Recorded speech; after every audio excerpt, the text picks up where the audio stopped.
Imagine yourself standing on a tightrope, stretched taut over the chaos of the world.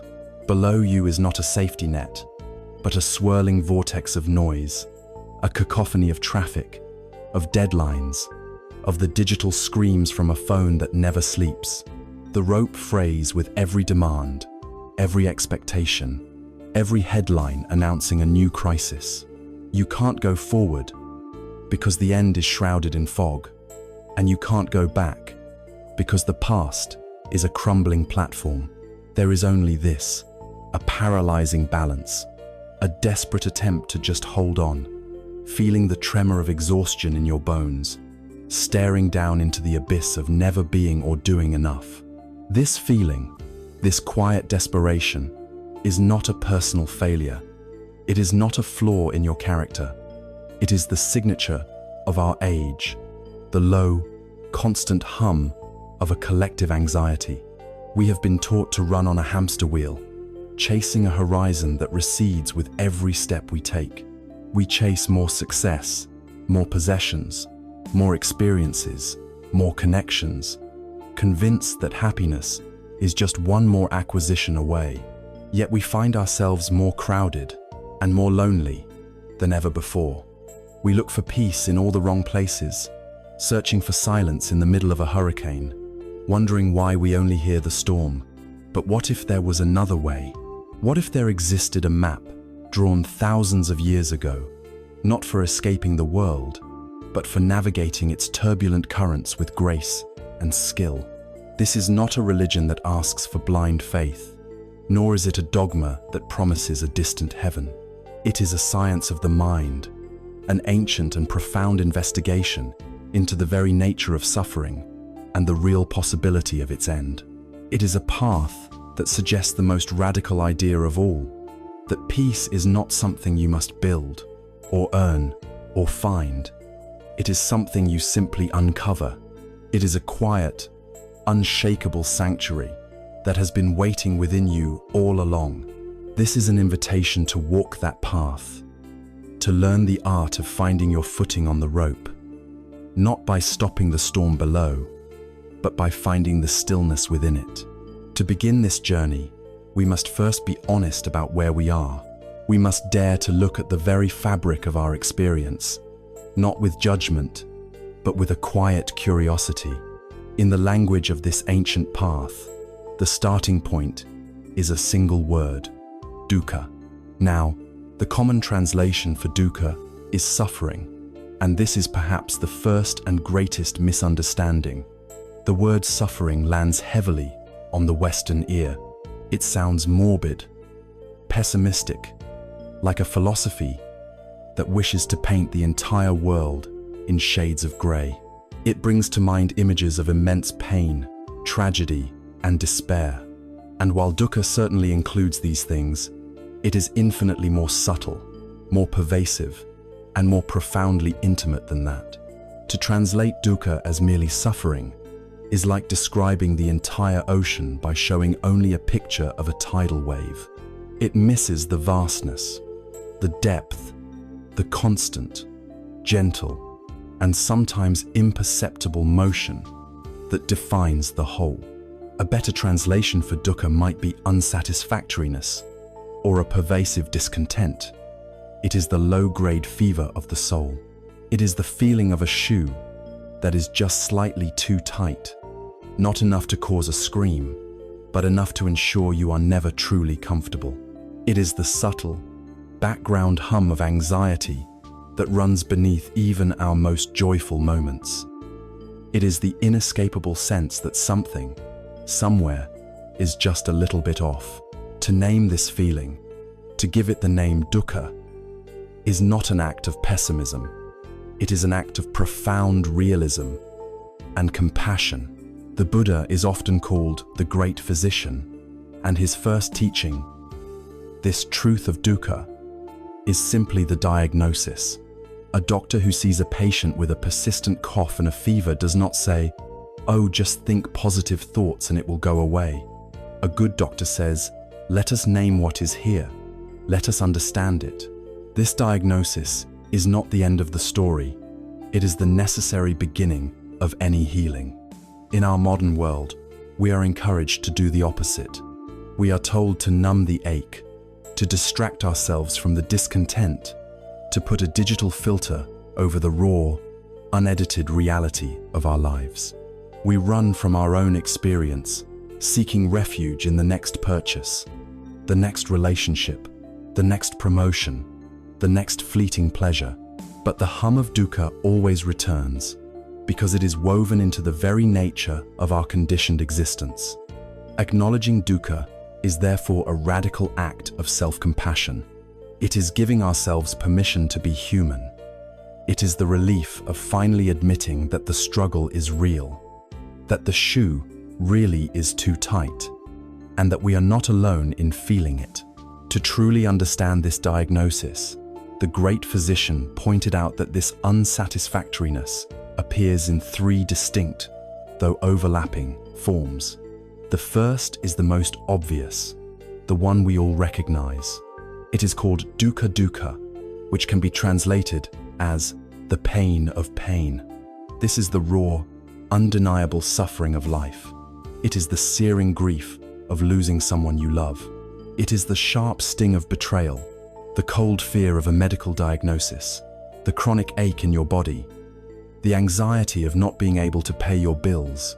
It is the pain of birth, of sickness, of old age, and of death.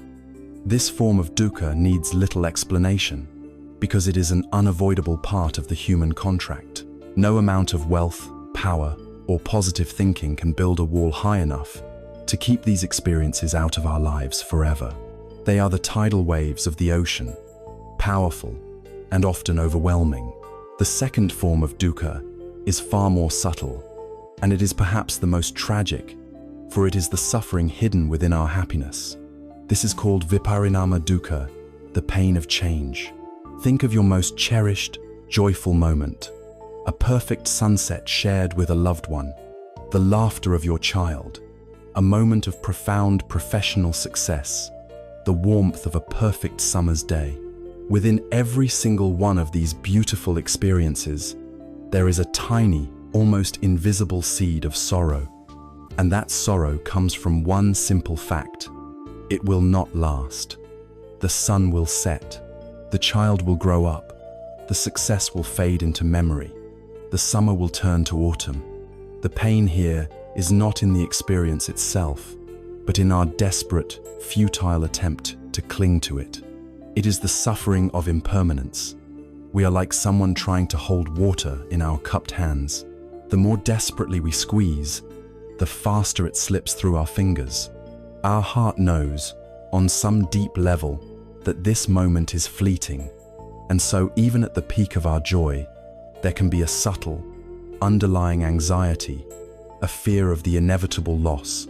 This is the dukkha that poisons our pleasure, turning our attachment to joy into a source of future pain.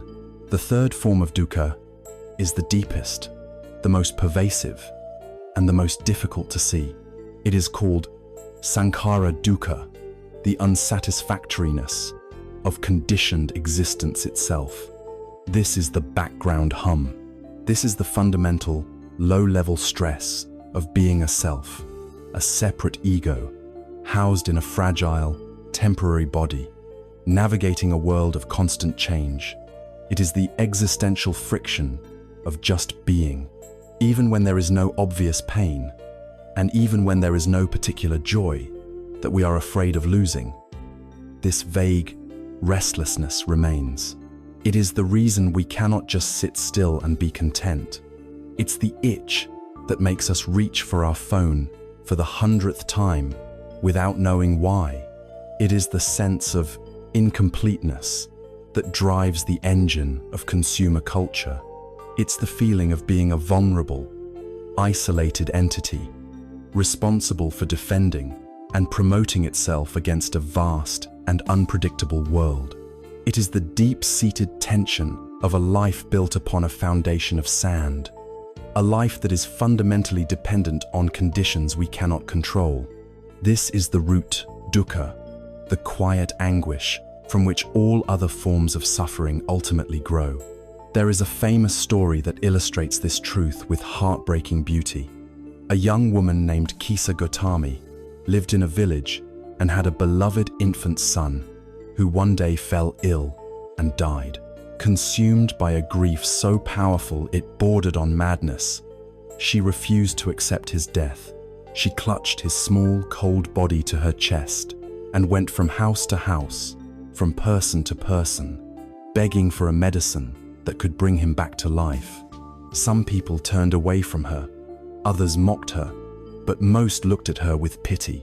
Finally, a wise old man, seeing her profound suffering, told her, "I cannot give you the medicine you seek, but I know a physician who can. Go to the Buddha."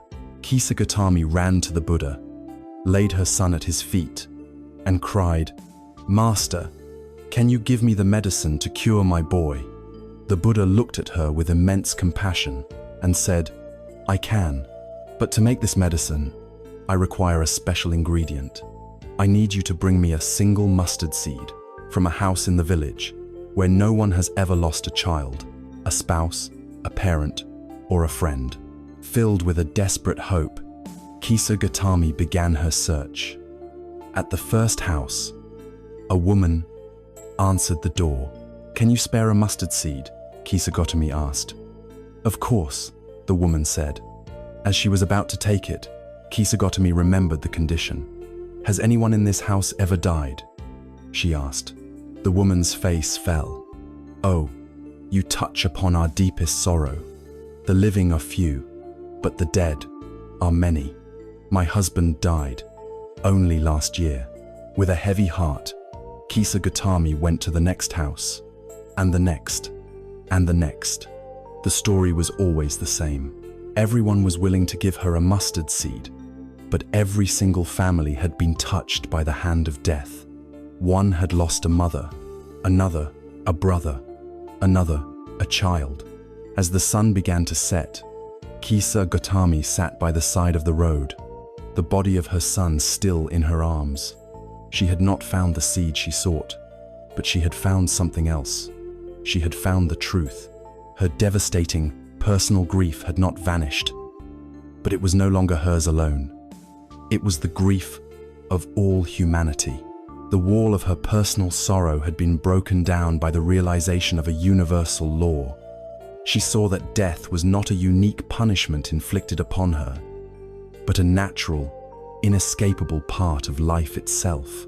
In that moment of profound insight, her heart broke open, not with more pain, but with a vast and tender understanding. She gently wrapped her son and carried him to the charnel ground. She had not been cured of her grief, but she had begun the process of healing, a healing that came not from changing reality, but from finally accepting it. This is the first step on the path. It is the courage of Kisa Gotami, the courage to look directly at the nature of our lives, to acknowledge the dukkha in all its forms, and to realize that this is our shared human condition. It is not a cause for despair, but the very foundation of wisdom and compassion.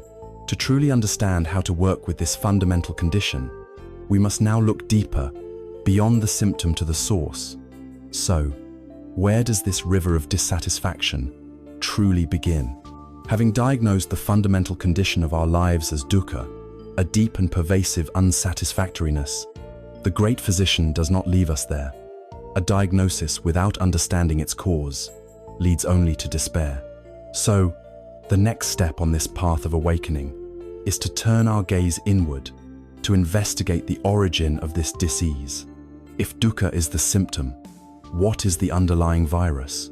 The second great truth offered by the Buddha is this: the source of all our unsatisfactoriness is a force he called tanha. This ancient Pali word is often translated as craving or desire, but like dukkha, these single words fall short. The most evocative and accurate translation of tanha is thirst. It is not a gentle wish or a mild preference. It is a deep, parched, and compulsive drive. It's the desperate thirst of a person lost in the desert, a thirst that hijacks all other thoughts and impulses. This is the energy that keeps us running on the hamster wheel. It is the engine that drives the endless cycle of wanting, getting, and then wanting again. Now, it is crucial to make a distinction here. This teaching is not a condemnation of all desire. The path is not about becoming a passionless stone. There is a natural and healthy form of desire called chanda in Pali. The desire to eat when you are hungry, the desire to create art, the desire to protect your family, the desire for a more just and compassionate world. These are wholesome energies. The problem is not desire itself, but the nature of tanha, which is different. Tanha is the clinging, grasping, addictive quality that so often poisons our desires. It is the feeling of, I must have this to be happy. It is the gnawing hunger that is never truly satisfied, even after a feast. It is the itch that only gets worse with scratching. Chanda says, it would be nice to have a cool drink. Tanha screams, I will die without it. Our suffering arises not from the simple wanting, but from the desperate, white-knuckled grasping that follows. Our peace of mind becomes a hostage, held captive by the demand that the world constantly conform to our wishes. We experience a pleasant sensation, the taste of good food, the sound of praise, and immediately tanha arises, saying, more, don't let this stop. We experience an unpleasant sensation, criticism, physical pain. Boredom, and tanha arises in its opposite form, saying, get this away from me, I can't stand it. We experience a neutral sensation, and tanha arises as restlessness. Find something pleasant. Now, we live in a state of constant reactivity, our inner peace rising and falling like a ship tossed on the waves of our own likes and dislikes. We have made our well-being entirely dependent on conditions that are, by their very nature, unstable and beyond our ultimate control. This fundamental thirst manifests in three primary ways, three channels through which our life energy leaks away into dissatisfaction. The first is the most familiar. It is kama tanha, the thirst for sense pleasures. This is the craving for things that delight our eyes, ears, nose, tongue, and body.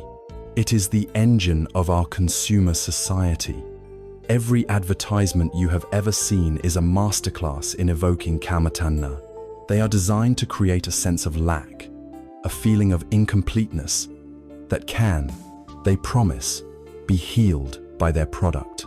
The thirst for the next delicious meal, the next beautiful object, the next hit song, the next thrilling movie, the next perfect vacation. We chase these sensory highs, believing that one of them will finally deliver a lasting sense of fulfillment. But it never does. The pleasure comes, it is enjoyed, and then it fades, as all sensations do. And once it fades, the thirst returns, often stronger than before, demanding a new and better stimulus. It is a treadmill of temporary satisfaction, and it is utterly exhausting. The second form of this thirst is deeper and more subtle. It is bhava tanha, the thirst for being or for becoming. This is not just a craving for a pleasant sensation. It is a craving for a particular identity. It is the deep, compulsive drive to establish, solidify, and enhance our sense of self. It is the voice that whispers, if only I were more successful, more recognized, more powerful, more attractive, more intelligent, then I would be happy. It is the craving to become a better version of ourselves, to leave a mark on the world, to achieve a status that feels solid and permanent. This thirst fuels our ambition, our tireless striving, our relentless self-improvement projects, but it also fuels our deepest anxieties. It is the source of our jealousy when we see others succeed. It is the source of our fear of failure, our terror of being seen as a nobody. We construct an elaborate story of who we are. I am a successful lawyer, I am a loving mother, I am a spiritual person, and then we live in constant, low-level fear that this fragile identity will be threatened or taken away. We are addicted to the process of becoming because we are terrified to simply be who we are, right here, right now. The third form of this thirst is the dark shadow of the other two. It is vibhava tanha, the thirst for non-being or for annihilation. This is the craving to escape. When the pain of dukkha becomes too intense, when the chase for pleasure and identity becomes too exhausting, this thirst arises. It is the powerful urge to numb out, to not feel, to disappear. This is the craving that drives addiction. The alcoholic doesn't crave the taste of alcohol. They crave the oblivion it provides. The workaholic buries themselves in tasks to avoid the silence of their own mind. We lose ourselves for hours in mindless scrolling or binge watching, not for the joy of it, but for the temporary annihilation of our own anxious thoughts. At its most extreme, vibhavatanha is the suicidal impulse, the ultimate desire to extinguish a self that has become an unbearable burden. It is the desperate prayer for it all to just stop. This reveals a profound truth. The opposite of grasping for pleasure is not peace, it is grasping for nothingness. Both are forms of thirst, two sides of the same coin of suffering. There is an old story that perfectly illustrates how this process of craving entraps us. A hunter who wanted to catch a monkey knew that monkeys were clever, but he also knew their nature. He went into the forest and found a log, and on this log, he smeared a patch of thick, incredibly sticky sap. He then placed a piece of fruit nearby and hid. Soon, a monkey came along, saw the fruit, and ate it. Then, out of curiosity, it reached out and touched the patch of sap with its right paw. It was immediately stuck. Panicked, the monkey tried to pull its paw free, but it couldn't. I will use my other paw to push myself free, it thought. It placed its left paw on the sap and pushed, and now both front paws were hopelessly stuck. Growing more desperate, it decided to use its powerful hind legs. It braced itself and pushed with its right foot, which also became stuck fast. It tried its left foot, with the same result. Now, completely immobilized and in a state of terror, the monkey made one last, desperate attempt. It thought, I will use my mouth, my teeth, to bite myself free. It lunged forward and pressed its face into the sap, which stuck fast to its mouth and nose. The monkey was utterly and completely trapped, not by the strength of the hunter, but by its own frantic, reactive struggle. The hunter then simply walked out and picked it up. We are that monkey. The sticky sap is some object of desire, some fleeting pleasure or idea. Our initial contact is the moment tanha arises. Our suffering comes not from that initial contact, but from our reaction to it. We get stuck, and in our panic to get free, or to hold on tighter, we involve our whole being. We think we are fighting for our freedom, when in fact it is our very struggle, fueled by thirst, that binds us completely. All three of these powerful thirsts, the thirst for pleasure, the thirst for becoming, and the thirst for oblivion, spring from one single, deep, and fundamental source: the mistaken belief in, and the fierce attachment to, a solid, separate, and permanent I. It is this imagined self that craves, this self that wants to become something, and this self that wants to escape when things become painful. As long as our entire life is organized around protecting and pleasing this phantom self, we will be thirsty. We will be the monkey, forever struggling with the sap. This, then, is the cause of our dukkha. But a diagnosis, even with a cause, is incomplete without a prognosis. If this deep-rooted thirst is the cause of our discontent, is there any hope? Can this thirst ever be quenched? Is there a state beyond this endless cycle of craving and disappointment? We have walked into the heart of the storm. We have looked with courage at the pervasive nature of our dissatisfaction, the dukkha that colors our lives, and we have stared directly at its source, the relentless, compulsive thirst of tanha, the craving that keeps us forever chasing shadows. To stop here would be to leave us in a state of despair, to present a perfect description of a hopeless prison. It would be a diagnosis of a terminal illness. But the teaching of the Buddha is, above all, a message of radical hope. It is a practical path to liberation. And so, we arrive at the third great truth, the turning point, the moment the great physician moves from diagnosis to prognosis. This truth is a promise, a declaration that rings through the ages with profound implications for every human heart. There is an end to suffering. There is a way to quench the thirst. There is a possibility of freedom. This cessation of suffering is a state known as nirodha, and its full realization is called nirvana. There is perhaps no word in Eastern spirituality more famous and more profoundly misunderstood than nirvana. For many, the word conjures images of a celestial paradise, a heavenly realm of clouds and angels, a reward you attain only after death. For others, it sounds like a terrifying extinction, a complete annihilation of the self, a blank, empty void. And for some, it suggests a state of passionless indifference, a joyless existence like that of a zombie, removed from the warmth and vibrancy of human life. The truth is that nirvana is none of these things. It is far more practical, far more immediate, and far more beautiful than any of those interpretations. To understand it, we must look at the word itself. The Pali word, nibbana, literally means to extinguish or to blow out. This image is key, but what exactly is being extinguished? It is not the soul. It is not your personality. It is not your life.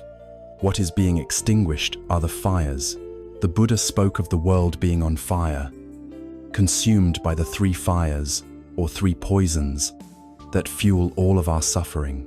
These are the fire of greed, that insatiable grasping for more, the fire of hatred or aversion, that violent pushing away of what we don't like, and the fire of delusion, the fundamental ignorance of the way things truly are.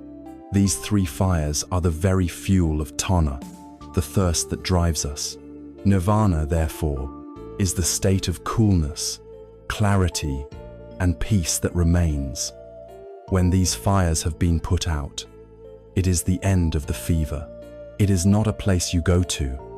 It is a state you realize, a state that is accessible to you right here, right now, in this very life. To make this practical, let us consider a modern parable. Imagine a person trapped in the grips of a severe addiction. Their life is a perfect illustration of the first two truths. Their existence is dukkha, a relentless cycle of anxiety, shame, and physical and emotional pain. The cause of this dukkha is tanha, the overpowering, obsessive craving for their substance of choice. Their mind is completely hijacked by this thirst. They are the monkey with its hands and feet stuck in the sap. Every waking moment is consumed by either seeking the substance, using the substance, or recovering from the substance, all while the fire of craving for the next hit burns relentlessly within them. Their freedom is gone. Their relationships crumble. Their world shrinks until it contains only one thing, the object of their thirst. Now, imagine this person, through immense effort and support, manages to get clean. They endure the hellish process of withdrawal. They learn new ways to cope with their feelings. They rebuild their life, one painful, courageous day at a time. And then, one morning, they wake up, they go about their day, and at some point, they realize something astonishing. The obsessive, all-consuming thirst is gone. The constant gnawing voice in their head, demanding its fix, has fallen silent. In that moment, what do they feel? They feel peace. They feel relief. They feel an almost unbelievable lightness. That is their nirvana. It is not a reward they will get in the afterlife for being good. It is the direct, immediate experience of freedom from the tyranny of craving. The cessation of the addiction is the liberation. This freedom, this nirvana of the sober mind, is not a blank or empty state. It is the very opposite.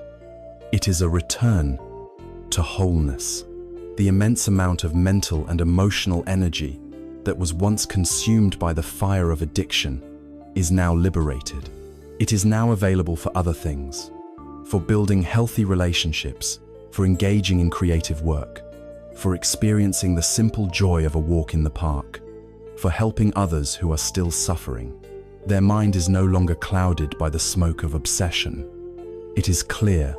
They can see the world and themselves with a newfound clarity. They are no longer a slave to their impulses. They have reclaimed the power of choice. They can experience sadness without needing to numb it, and joy without needing to desperately cling to it. This state of being is not unfeeling. It is the prerequisite for true feeling. It is the mind's natural state of health, the way it was meant to function before the illness of addiction took hold. This is a perfect metaphor for nirvana. We are all, in a sense, addicts. We are addicted to the approval of others, addicted to our sensory pleasures, addicted to the endless stories our ego tells about itself, addicted to the cycle of hope and fear. We are addicted to the three fires of greed, hatred, and delusion. Nirvana is the state of ultimate sobriety. It is the peace that comes when the fever breaks. This peace has certain profound qualities. When the fires are extinguished, the mind is no longer agitated. It settles into a state of deep, unshakable calm. This is not the calm of suppression, but the natural stillness of a deep lake when the wind has stopped blowing. It is a peace that does not depend on the world being peaceful. The waves may still crash on the surface of life. There will still be sickness, loss, and disappointment, but the depths of the mind remain undisturbed. With this peace comes an immense clarity. When we are no longer looking at the world through the distorting lenses of, I want this, and I hate that, we can finally see things as they truly are. We see the impermanent, interconnected, and selfless nature of reality. This seeing is wisdom, and it is this wisdom that truly liberates. And finally, when the mind is no longer frantically obsessed with its own survival, its own needs, and its own fears, a new quality can blossom effortlessly. That quality is compassion. The heart, unburdened by the claustrophobic concerns of the ego, naturally opens up to the world. Just as the recovered addict feels a deep empathy for those still struggling, the liberated mind feels a boundless, tender connection to all living beings caught in the fires of suffering. The third noble truth, then, is the ultimate statement of possibility. It is the North Star of this entire spiritual path. It assures us that the prison of our own reactivity has a door, and that the door is not locked. It tells us that the human mind, in its natural state, is not a place of conflict and anxiety, but a sanctuary of peace, wisdom, and compassion. It refutes the despair that tells us this is just the way I am. It offers a profound and achievable alternative. We have seen the diagnosis, dukkha. We have identified the cause, tanha. And now, we have been given the prognosis, niradarth, possibility of a cure. This shining promise naturally leads to the final, most urgent, and most practical question of all. If this freedom is truly possible, if the fires of suffering can be extinguished, how do we do it? What is the actual, tangible, step-by-step path that one must walk to put out these fires and realize this unshakable peace for oneself? What is the medicine that cures this disease? We have arrived at the shore of a great river. On this side is the land we know all too well, the realm of dukkha, the land of pervasive dissatisfaction, governed by the relentless thirst of tanha. On the far shore, we can glimpse a different land, a place of profound peace and freedom, the state of nirvana. We have been given the diagnosis, the cause, and the promise of a cure. Now, we stand at the water's edge, and the only question that matters is, how do we get across? The fourth and final noble truth is the answer to this question. It is the raft. It is the blueprint. It is the practical, step-by-step prescription given by the great physician to heal the fever of suffering. This is the Noble Eightfold Path, the living heart of the Buddhist teaching, a comprehensive guide to living a life of wisdom, integrity, and peace. This is not a set of commandments handed down from on high, nor is it a collection of abstract philosophical ideas. It is a set of skills to be cultivated, a path to be walked, a way of being, to be embodied in every moment of our lives. Before we look at the 8 individual components, it is essential to understand the character of this path as a whole. It is, famously, the middle way. The Buddha did not arrive at this teaching through abstract speculation, but through years of intense personal experimentation. He had lived the life of a prince, surrounded by every imaginable sensual pleasure, and he knew from his own experience that chasing happiness through gratifying every desire was a dead end. It was like drinking salt water to quench a thirst. It only made the thirst more intense and more painful. This is the extreme of sensual indulgence. Then, leaving his palace, he fell into the opposite extreme. He became a wandering ascetic, practicing the most severe forms of self-mortification. He fasted until his ribs showed through his skin, held his breath until he felt his head would explode, and slept on beds of thorns, believing that by punishing the body, he could liberate the spirit. But he found that this, too, was a dead end. It only weakened his body and clouded his mind, making the clarity required for true wisdom impossible. He was no closer to freedom. The Noble Eightfold Path is the transcendent middle ground between these two failed extremes. It is a path of balance, intelligence, and gentle persistence. It avoids the trap of hedonism and the violence of self-torment, offering instead a skillful, compassionate, and sustainable way to navigate our human existence. It is also vital to understand that this is not a linear path, where you must perfect step 1 before moving to step 2, and so on. To think of it that way is to misunderstand its dynamic and holistic nature. The 8 factors of the path are more like the individual strands of a thick rope. Each strand on its own may not be particularly strong, but when they are woven together, they create a strength that is unbreakable. They are to be cultivated simultaneously, as each one supports and deepens all the others. For example, your growing wisdom, right view, will inform your speech, making it more honest and kind. Right speech, speaking more kindly, reduces feelings of guilt and remorse, which in turn calms the mind, making it easier to be aware of the present moment. Right mindfulness. This clear awareness allows you to see the nature of your mind more deeply, which further strengthens your wisdom. Right view. Everything is interconnected.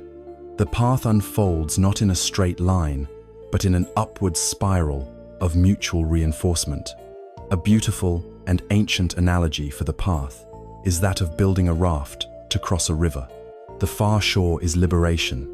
You cannot cross the river with just a few logs. You need the planks to be tied together securely with rope.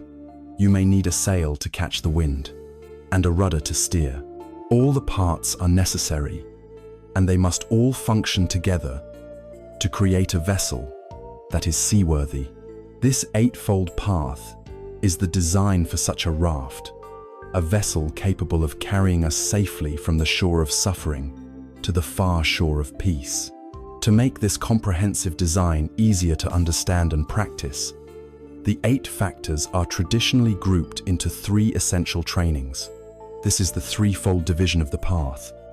First, ethical conduct, or sila. Second, mental discipline, or samadhi. And third, wisdom, or panya. The foundation of the entire path is ethical conduct, or sila. This group includes 3 factors: right speech, right action, and right livelihood. This is the part of the path that governs our engagement with the world, our behavior as social beings. One might wonder why a path of mental liberation begins with external actions. The reason is profoundly practical. If your daily life is filled with dishonesty, harm, and conflict, your mind will be in a constant state of agitation. It will be plagued by guilt, remorse, fear of discovery, and defensiveness. A mind in such a turbulent state is like a muddy, churning pond. It is impossible to see into its depths. You cannot find inner peace if you are constantly creating outer turmoil. Sila is the practice of consciously choosing to act in ways that are harmless and beneficial, both for ourselves and for others. It is the process of allowing the mud in the pond to settle. By committing to speak truthfully and kindly, to act with integrity, and to earn a living in a way that does not cause harm, we create a life of profound simplicity and peace. We remove the major sources of inner conflict, establishing a baseline of mental calm that is the essential prerequisite for any deeper work. Sila is the solid ground upon which we stand, the stable foundation of our raft. With the foundation of Sila established, we can then undertake the second training, mental discipline, or samadhi. This group also includes 3 factors: right effort, right mindfulness, and right concentration. This is the training of the heart and mind itself. This is where we learn how to work directly with the contents of our own consciousness. Right effort is the gentle but persistent energy we apply to our practice. It is the skill of encouraging wholesome, positive states of mind, while gently letting go of unwholesome, negative ones. Right mindfulness is the art of paying attention, of anchoring our awareness in the raw reality of the present moment without judgment. It is the master tool, the watchful captain of the ship. And right concentration is the ability to gather the scattered energies of the mind and unify them, developing a calm, stable focus that is both powerful and peaceful. If Sila is the foundation of the raft, Samadhi is the practice of learning how to sail it. It is how we learn to hold the rudder steady, to trim the sails, and to navigate the powerful winds and currents of our own thoughts and emotions, rather than being constantly thrown off course or capsized by them. This training develops a mind that is calm, clear, and resilient. Finally, a stable raft and a skilled sailor are not enough. You also need a map and a compass to know where you are going. This is the third training, the pinnacle of the path, wisdom or panya. This group consists of the remaining 2 factors, right intention and right view. Right intention is about our motivation, the compass of our heart. It is the conscious cultivation of intentions based on renunciation or letting go, on loving kindness, and on compassion.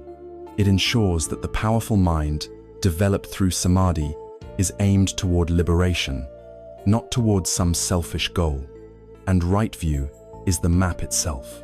It is the clear seeing of the nature of reality as it is. It is the understanding of the Four Noble Truths, the understanding of cause and effect, and the direct insight into the impermanent, unsatisfactory, and selfless nature of all phenomena. While it is listed first among the 8 factors, wisdom is also the final fruit of the path. An initial, intellectual understanding of right view gives us the inspiration to start the journey, and as we cultivate sila and samadhi, our direct experiential wisdom deepens until it becomes a transformative, liberating insight. This, then, is the Noble Eightfold Path.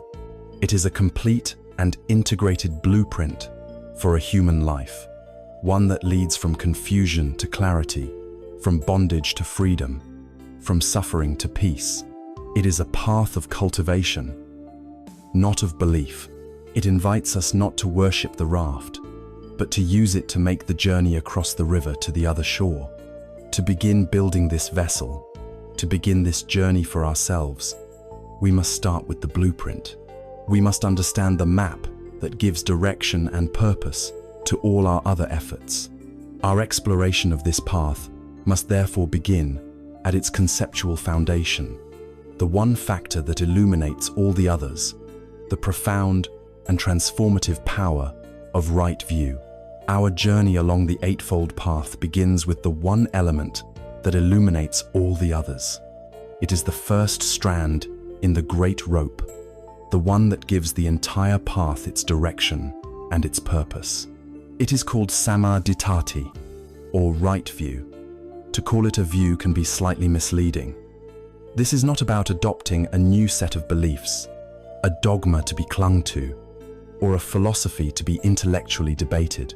It is far more practical and profound than that. Right view is the map, the compass, the lens through which we learn to see the world, not as we wish it were, but as it truly is. Imagine living your entire life with blurry vision. You constantly bump into furniture, mistake strangers for friends, and live in a state of perpetual confusion and low-level anxiety because you can never quite trust what you are seeing.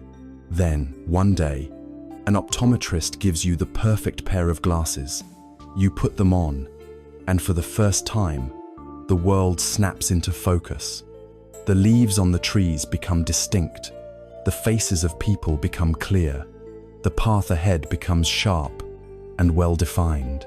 The world itself has not changed, but your ability to perceive it has been utterly transformed. This is the function of right view. It is a change in perception that changes everything that follows. Without it, the other 7 path factors are undertaken in a fog. Right effort without right view is just blind striving. Right mindfulness without right view is just bare attention with no context. Right view provides the context, the why behind the how of the entire path. It is the hypothesis we are invited to test against the laboratory of our own experience. Right view can be understood on several levels of depth and subtlety, each building upon the last. The first and most foundational level is what is sometimes called the mundane right view. This is the clear understanding and acceptance of the law of karma, or karma. As we have seen, this is not a belief in some cosmic judge dispensing rewards and punishments. It is the simple, rational, and observable principle that our actions, when driven by intention, have consequences. Right view, at this level, is the recognition that our wholesome intentions, rooted in generosity, in kindness, in clarity, lead to actions of body, speech, and mind. that create the conditions for our own future happiness and peace. And conversely, that our unwholesome intentions, those rooted in greed, hatred, and delusion, led to actions that inevitably create the conditions for our own future suffering.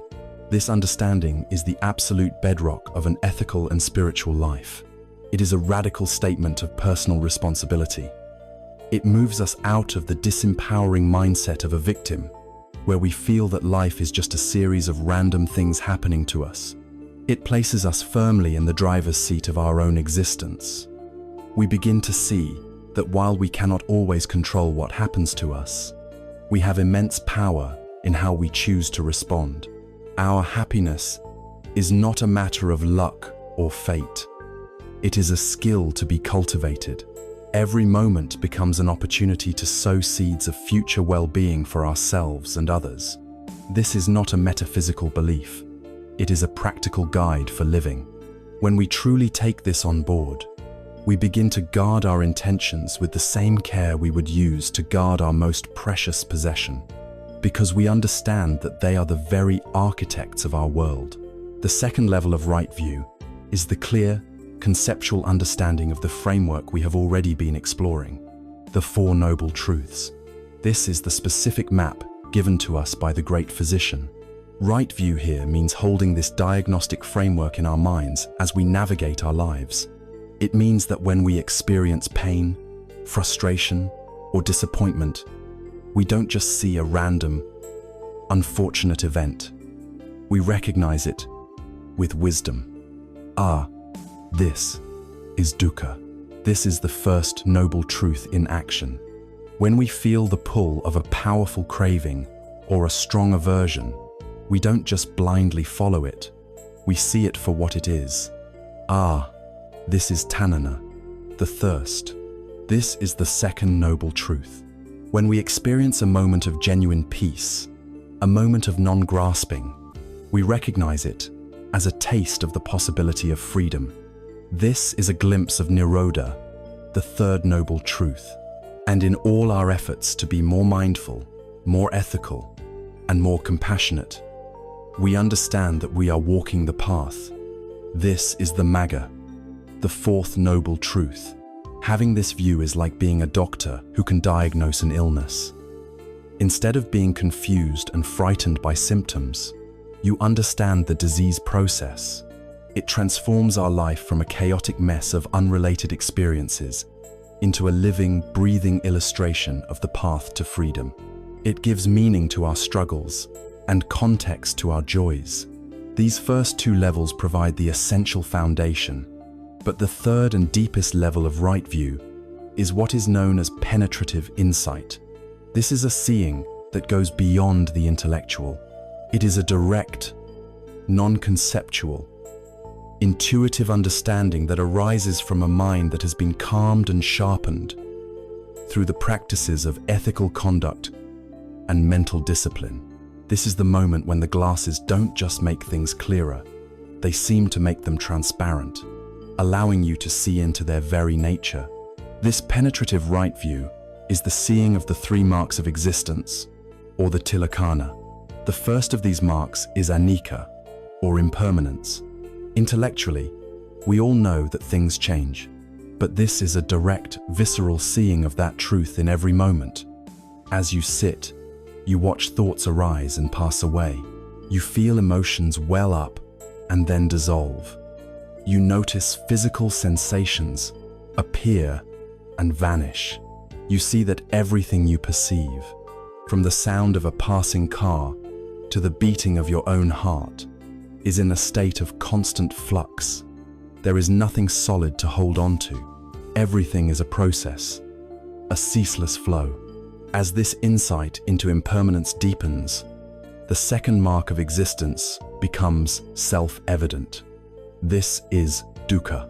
We see directly that any attempt to find lasting, ultimate happiness and security in things that are fundamentally impermanent is bound to be stressful and unsatisfactory. It is like trying to build a permanent stone castle on the surface of a flowing river. It is a struggle against the very nature of reality, and that struggle is inherently painful. This is not a pessimistic conclusion. It is a profoundly liberating one. It allows us to stop seeking our happiness in things that can never ultimately provide it. It gently turns our attention away from the outer world of fleeting phenomena and toward the inner world, where a different kind of peace can be found. The culmination of seeing anicca and dukkha leads to the most profound and liberating insight of all, the seeing of anatta, or not, self. As we observe this relentless flow of changing physical and mental phenomena, a crucial question begins to form in the quieted mind. Within all of this constant change, where is the permanent, unchanging I that I feel myself to be? We look for the thinker behind the thought, and we find only more thoughts. We look for the feeler behind the feeling, and we find only more feelings.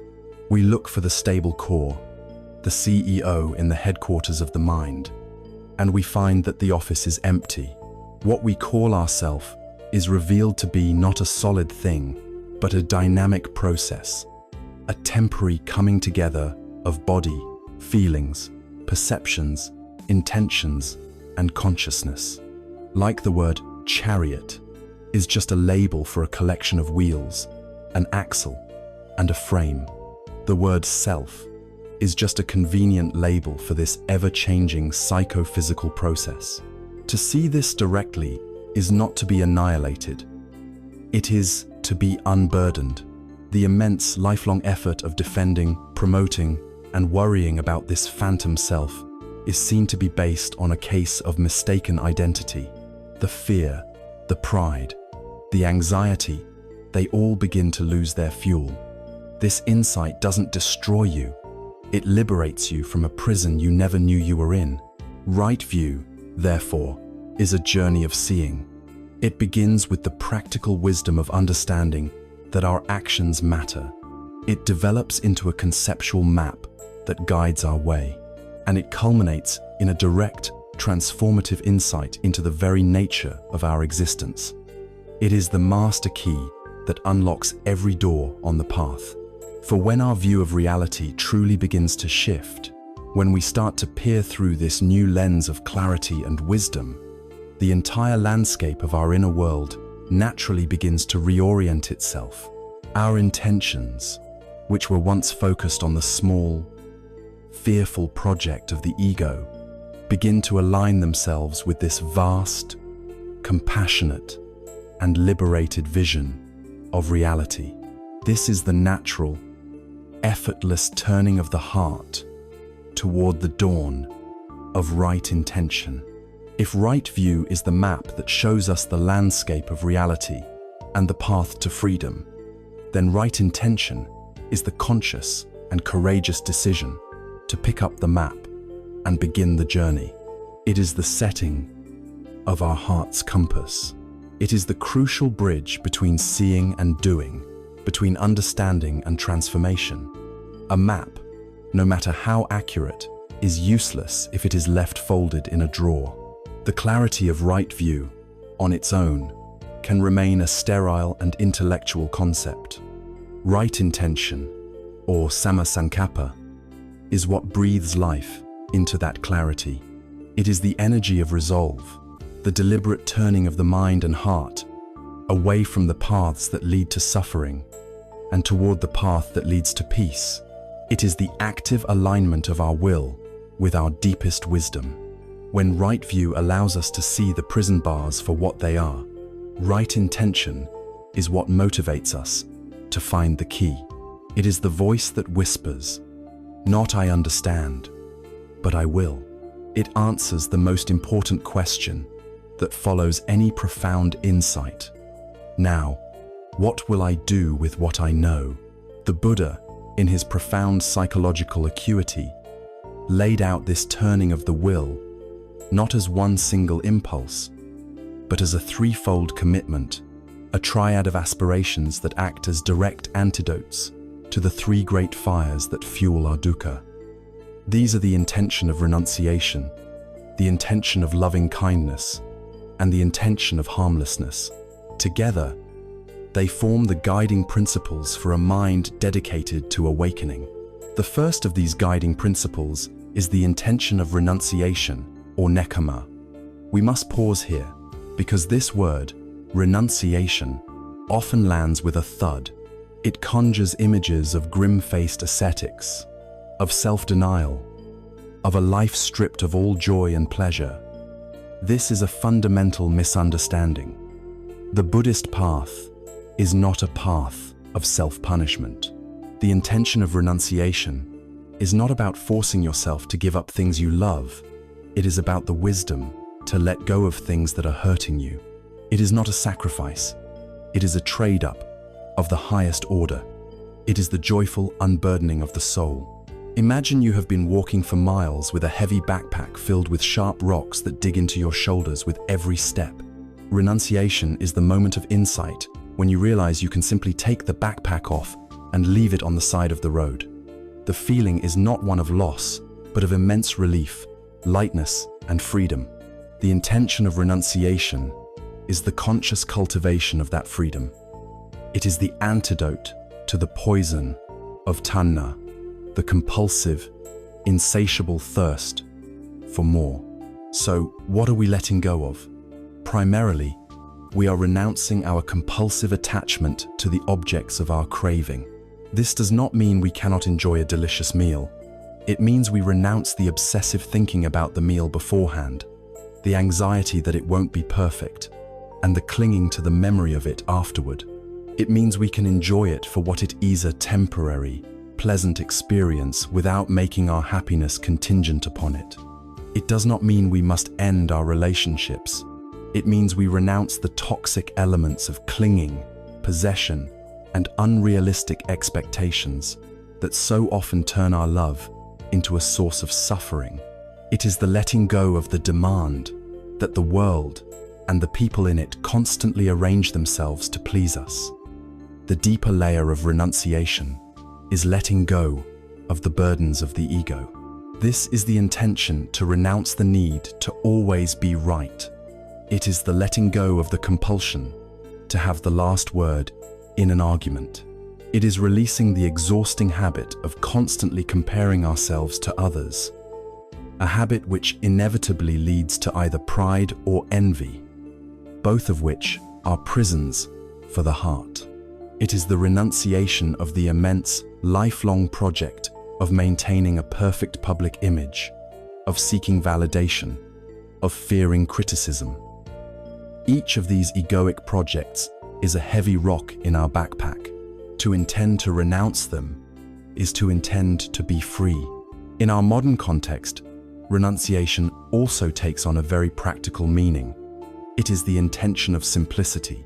It is the conscious choice to renounce the endless accumulation of material possessions that do not bring us lasting joy, but only clutter our homes and our minds. It is the renunciation of a frantic, overscheduled life, learning to say no in order to create space for silence and peace. It is the renunciation of our addiction to digital distraction, the endless scrolling that fragments our attention and drains our life force. The intention of renunciation is the discovery of a profound truth, that genuine happiness arises not from the frantic pursuit of having more, but from the quiet cultivation of needing less. It is the peace of a spacious, uncluttered room, rather than the anxiety of a hoarder's house. It is the joy of lightness. The second guiding principle is the intention of loving kindness, or avyapada. This literally means the intention of non-ill will, or non-aversion. It is the direct and powerful antidote to the second poison of hatred, anger, resentment, bitterness, and irritation. Just as renunciation is more than simply not acquiring, this intention is far more than simply not hating. It is the active, deliberate, and sustained cultivation of its positive opposite, a warm, gentle, and unconditional friendliness. This is the practice of metta. It is the intention to become a true friend to the world. The training of this intention, like all profound inner work, begins with ourselves. For many of us, the most relentless and cruel critic we will ever face is the voice inside our own head. We speak to ourselves with a harshness we would never dream of using on a friend, or even a stranger. We hold ourselves to impossible standards of perfection and berate ourselves for every perceived failure.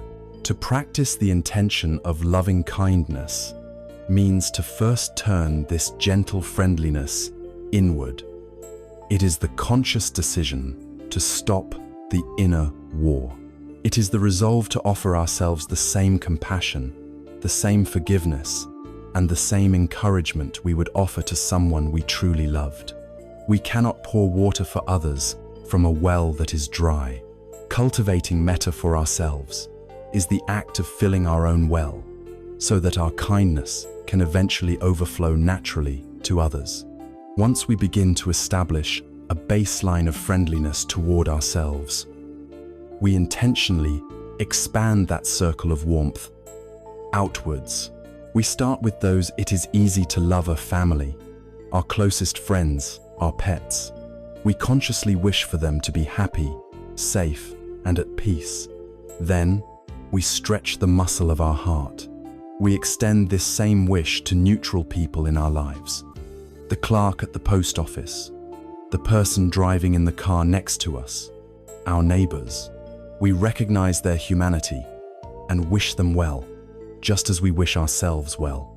The most challenging and transformative stage of this practice is to then consciously extend this intention of loving kindness toward those we find difficult, those who have hurt us, or those we consider our enemies. It is vital to understand what this means. It does not mean we must condone their harmful actions. It does not mean we must force ourselves to feel a sentimental affection for them. It does not mean we must become a doormat. It means we make a powerful, strategic choice for our own well-being. We recognize that holding on to anger and resentment is like drinking poison and expecting the other person to die. It harms us far more than it harms them. The intention of loving kindness toward an enemy is the radical decision to not allow their actions to poison our heart.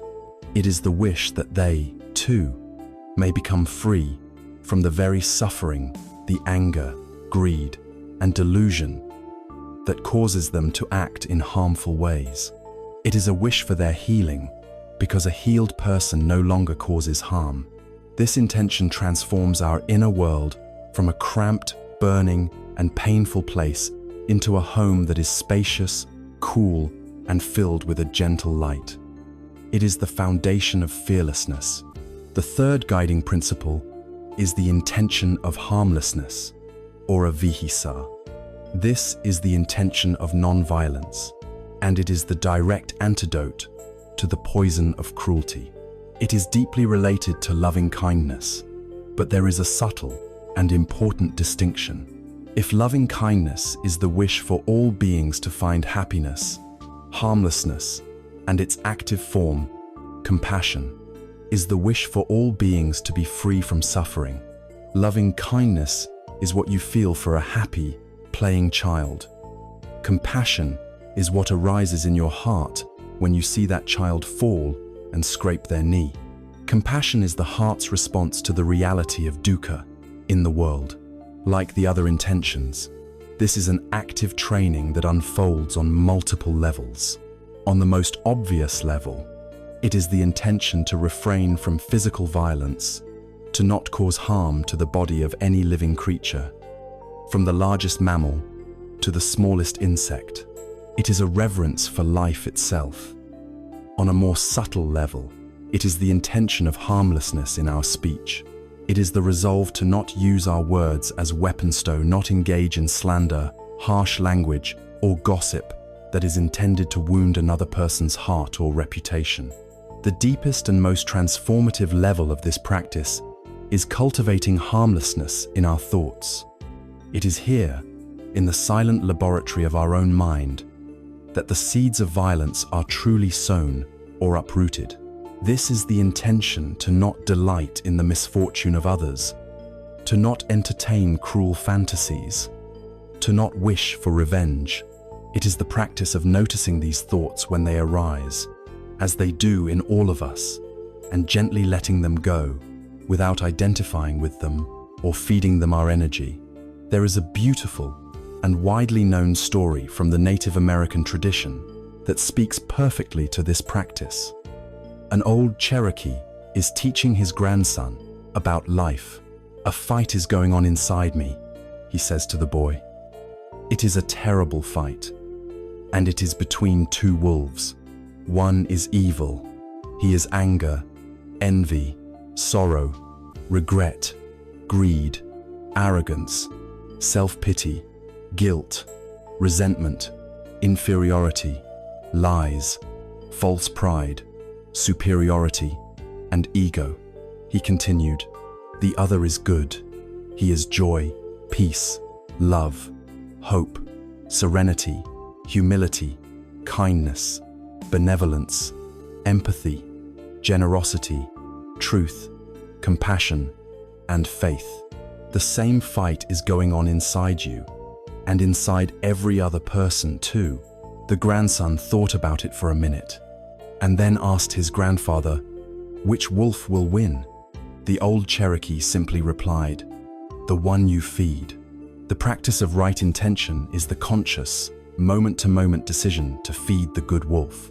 It is the choice to actively nourish thoughts of letting go, of friendliness, and of compassion, while allowing the thoughts of craving, ill will, and cruelty to starve from lack of attention. These three intentions, then, form a complete reorientation of the heart. They turn us away from the path of the ego, with its endless cycles of wanting, resisting, and hurting, and turn us toward the path of wisdom, with its ever-deepening peace and freedom. This is not a one-time decision, but a continuous practice. It is the setting of our compass every morning when we wake, and the gentle resetting of it 1,000 times a day when we notice we have strayed. When our view of reality has been clarified by wisdom, and our heart's compass has been set firmly toward these wholesome destinations of renunciation, loving kindness, and compassion, our inner world is transformed. A profound shift occurs in the very energy that animates us. This new energy, this purified intention, naturally begins to seek expression, and the first, most immediate, and most powerful gateway through which our inner world flows out into the world we share is our speech. With our view of reality clarified, and our heart's compass set toward the wholesome destinations of letting go, friendliness, and compassion, we arrive at the first of the great practical trainings of the path. This is the domain of sila, or ethical conduct, the foundation of a peaceful life that supports a peaceful mind. And the starting point for this training, the gateway through which our inner world most frequently and powerfully interacts with the outer world, is our speech.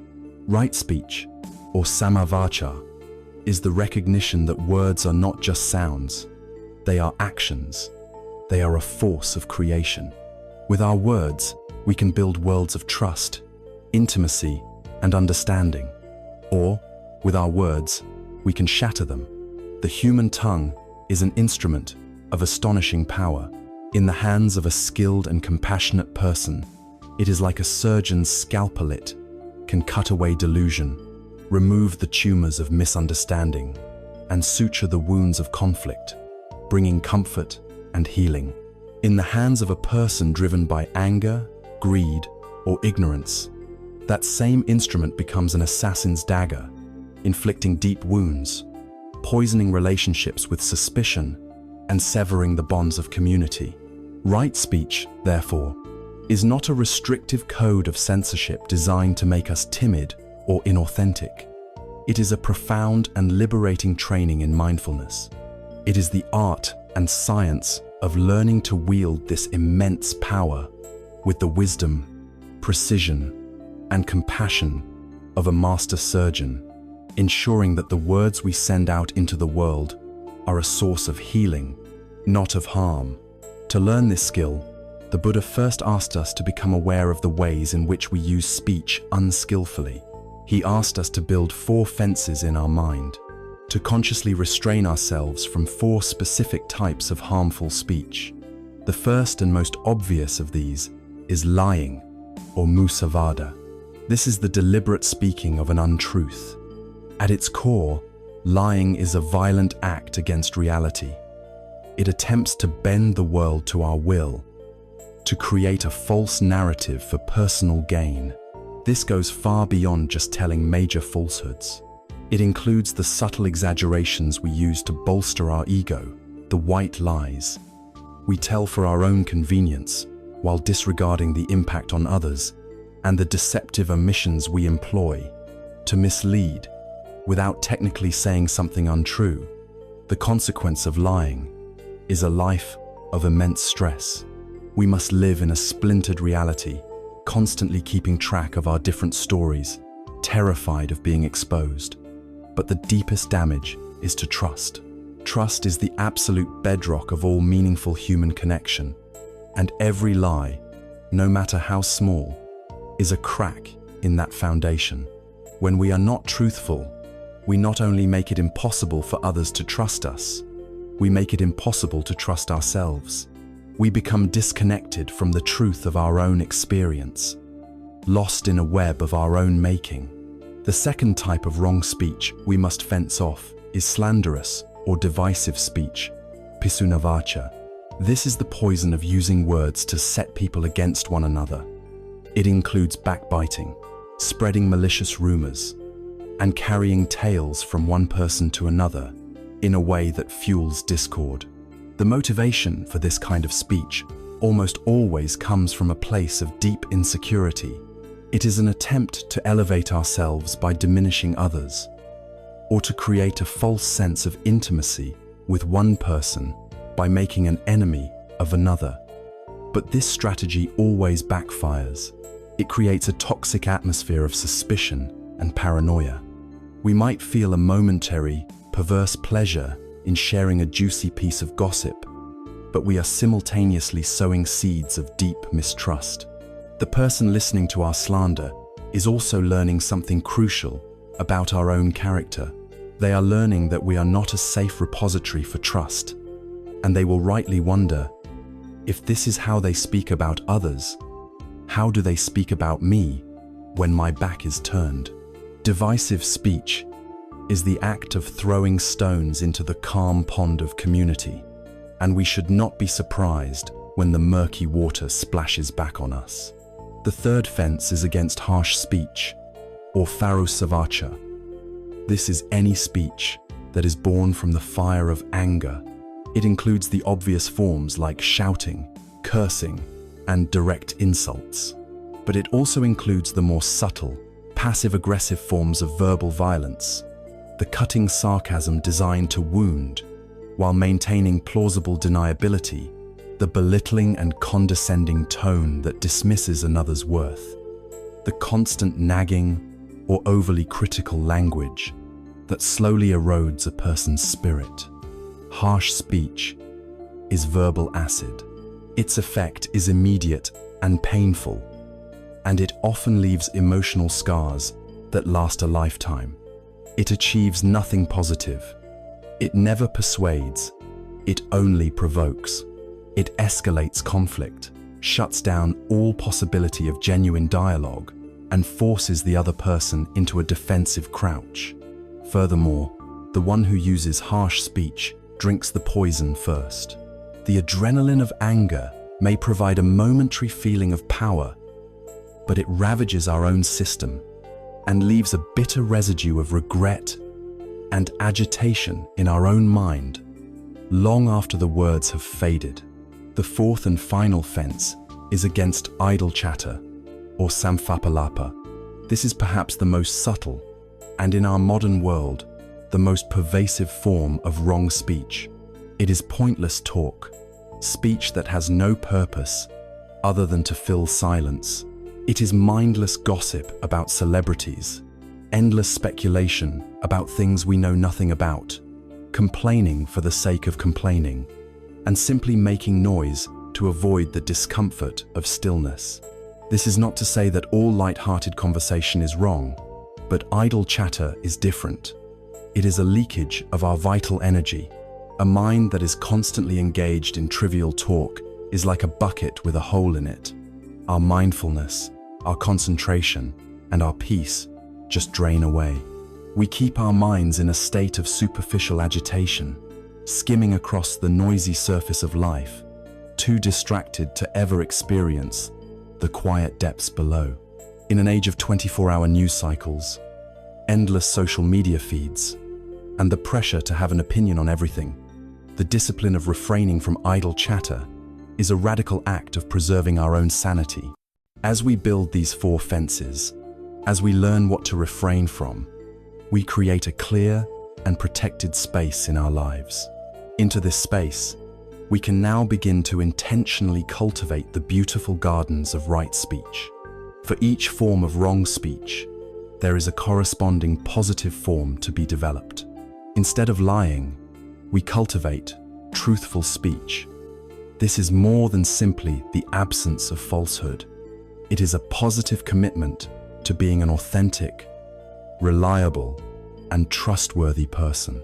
But truthfulness must be guided by wisdom and compassion. The Buddha gave us a beautiful filter for our speech. Before speaking, we should ask ourselves, is it true? Is it beneficial? And is it timely? There are many things that may be true, but are not beneficial to say. There are things that are true and beneficial, but the timing is wrong. A truth spoken cruelly or at the wrong moment can be just as harmful as a lie.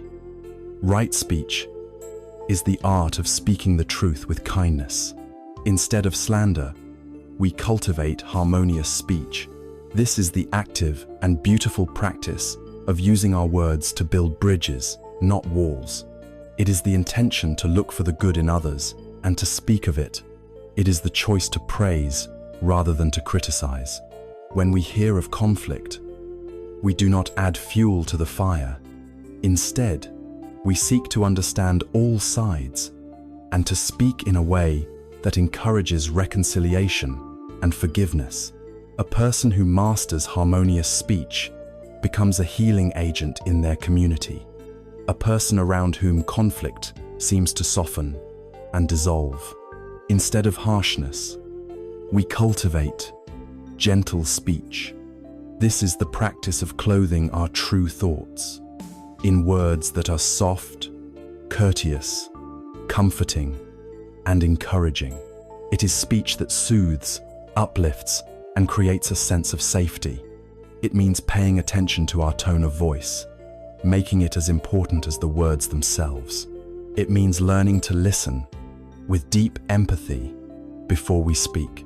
It is the intention to make our presence and our words a sanctuary for others, a place where they feel seen, heard, and respected, even when we disagree.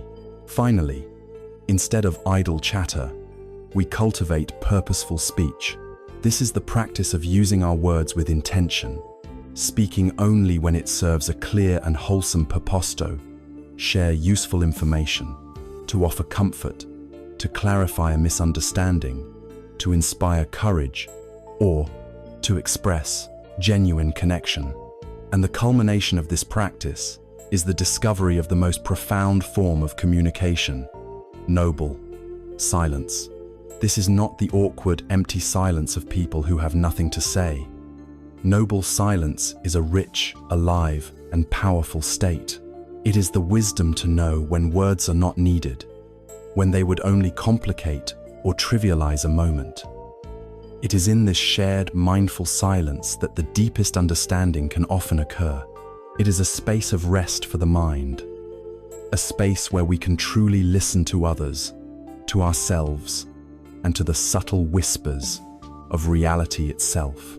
In our noisy, frantic world, the ability to be comfortably and peacefully silent is a superpower. The practice of right speech, then, is a comprehensive training of the heart and mind. It is the deliberate choice to make our words a reflection of our highest intentions. As we slowly master this skill, we find that our outer world begins to reflect the peace we are cultivating within. We have fewer arguments, our relationships deepen, and we feel less regret and anxiety. Our words stop being a source of our suffering and start becoming a powerful tool for our own and others' liberation. This integrity that we cultivate in our speech is the first great pillar of an ethical life. Now, we must extend that same mindful integrity to the actions of our body. Having established a commitment to right speech, turning our words from weapons into instruments of healing, the path of sila, or ethical conduct, now asks us to widen the circle of our awareness. We move from the gateway of the mouth to the actions of the entire body. Our physical deeds create the most tangible and powerful ripples in the world. They can be a source of safety and comfort for others, or a source of fear and destruction. Right action, or samakamanta, is the second great pillar of an ethical life. It is the conscious and deliberate practice of using our body as an instrument of peace. It is the resolve to make our physical presence in the world a blessing, not a burden. This is not a complex moral code with endless rules and regulations. The Buddha, with his characteristic elegance and precision, distilled right action into a training based on abstaining from 3 fundamental types of harmful physical acts. By building these 3 fences, we prevent the vast majority of suffering that can be caused by our bodily actions, creating a life of integrity and profound harmlessness. The first principle of right action is to undertake the training of abstaining from the taking of life, or panatipata. This is the most foundational ethical commitment, flowing directly from the intention of harmlessness, or avihisa.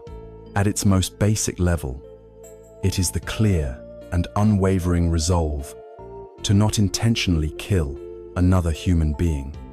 But the training extends far beyond this. It is an invitation to cultivate a deep and pervasive reverence for life in all its myriad forms. It is the recognition that every living thing, from the largest animal to the smallest insect, shares with us a fundamental desire to live and to avoid pain. This is not necessarily a rigid commandment that makes one feel guilty for swatting a mosquito. Rather, it is a practice of developing sensitivity and mindfulness. It encourages us to ask, is this act of killing necessary? Can this harm be avoided? It is a training that softens the heart and makes us more aware of the intricate web of life in which we are a part. The deepest level of this practice is to abandon what is known as the killer mind, that internal state of aggression, rage, and hatred that is the ultimate source of violence. We may go our entire lives without physically harming another person, but if we entertain thoughts of violence and wish others harm, we are still poisoning our own minds. The true practice of right action is to uproot this inner violence. The positive counterpart of this precept is not simply the passive act of not killing, it is the active cultivation of protecting and nurturing life. It is expressing this reverence by caring for the environment, by acting as a responsible steward for animals in our care, by defending those who are vulnerable, and by creating the conditions of safety and well-being in our families and communities. The second principle of right action is to abstain from taking what is not given, or adinadana. On the surface, this clearly means refraining from stealing, robbing, or cheating. It is a commitment to respecting the property of others. But like all these principles, its training extends into much subtler and more relevant areas of our modern lives. Taking what is not given includes any act where we acquire something that has not been offered to us freely. This could mean wasting company time on personal matters, which is, in essence, stealing from one's employer. It could include the violation of copyrights through digital piracy, taking the intellectual property of artists and creators without their consent. It includes taking advantage of someone's mistake in a transaction, failing to repay debts in a timely manner, or using subtle forms of emotional manipulation to get what we want from others. The root of all these actions is the second poison, greed, and the underlying feeling of lack. We take because we feel we are not enough, or do not have enough. We grasp at things in the mistaken belief that they will fill an inner emptiness. This practice is therefore a direct training in integrity and contentment. The true antidote, the positive cultivation that corresponds to this precept, is the joyful practice of generosity, or dana. Instead of asking, "What can I get?" we begin to ask, "What can I give?" Generosity is the most powerful medicine against the poison of greed. It does not only refer to giving money. We can be generous with our time, our energy, our knowledge, and our kindness. We can offer a listening ear, a word of encouragement, a helping hand. The practice of generosity dissolves the ego's cramped sense of lack and opens the heart to a feeling of abundance, connection, and joy. The third and final principle of right action is to abstain from sexual misconduct, or kamasumichachara. This is perhaps the most personal and often the most misunderstood of these trainings. The Buddhist path is not puritanical or anti-sexuality. It recognizes sexuality as a powerful and natural human energy. The purpose of this precept is to ensure that this powerful energy is used in a way that is skillful, respectful, and does not cause suffering to oneself or to others. Sexual misconduct is defined by the presence of harm. It is any sexual activity that involves exploitation, coercion, or deceit. At its core, it means refraining from adultery and any sexual act that would betray the trust and break the heart of one's partner. It means respecting the commitments, relationships, and emotional well-being of others. It means not using others merely as objects for our own gratification, but honoring their full humanity. It is about bringing our practice of mindfulness and compassion directly into our most intimate relationships. The goal is to create a sexuality that is based on mutual consent, honesty, and genuine care, one that fosters intimacy and connection rather than suffering and regret. The positive cultivation here is one of faithfulness, reliability, and deep respect. It is about being a trustworthy partner and conducting our intimate lives with the same integrity we seek to bring to all other areas of our life. These three trainings in non-violence, in generosity, and in sexual responsibility form the very core of an ethical life. They create a container of safety and trust around us, which in turn allows our own mind to become more calm and concentrated. To some, the standard may seem high, and we may look at our own past actions with regret. We may feel that we have already failed. It is here that one of the most powerful stories from the life of the Buddha offers us immense hope. There was once a fearsome bandit named Angulimala, which means garland of fingers, so named because he wore a horrifying necklace made from the fingers of the people he had murdered. He terrorized the countryside, and no one dared to cross his path.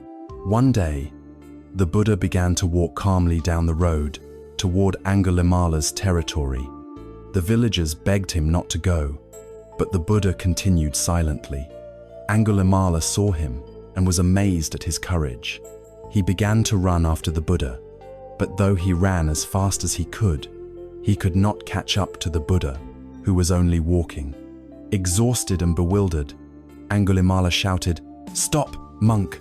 The Buddha, still walking, turned and said, "I have stopped, Angulimala. It is you who have not stopped." These words struck the killer's heart like a thunderbolt. He realized the Buddha had stopped the inner cycle of violence and hatred, while he himself was still running, trapped on the endless wheel of causing harm. In that moment, something broke inside him. He threw down his weapons, bowed at the Buddha's feet, and asked to become a monk. Despite the protests of many, the Buddha accepted him. Through immense dedication and meditative effort, the former murderer completely transformed his mind, eradicating all hatred and violence within him, and eventually became a fully enlightened arahat, a being of profound peace. This story is the ultimate teaching on right action. It tells us that our past does not have to define our future. No matter how many mistakes we have made, the potential to stop, to choose a new path, to cultivate a heart of harmlessness is always available to us. It is our present action, our present karma, that truly matters. Having now established a framework for integrity in our speech and our physical deeds, the path next invites us to apply this same ethical lens to the activity that occupies so much of our time and shapes our world so profoundly: our work. We have now walked through the foundational practices of ethical speech and ethical action, learning to use our words as medicine and our bodies as instruments of peace.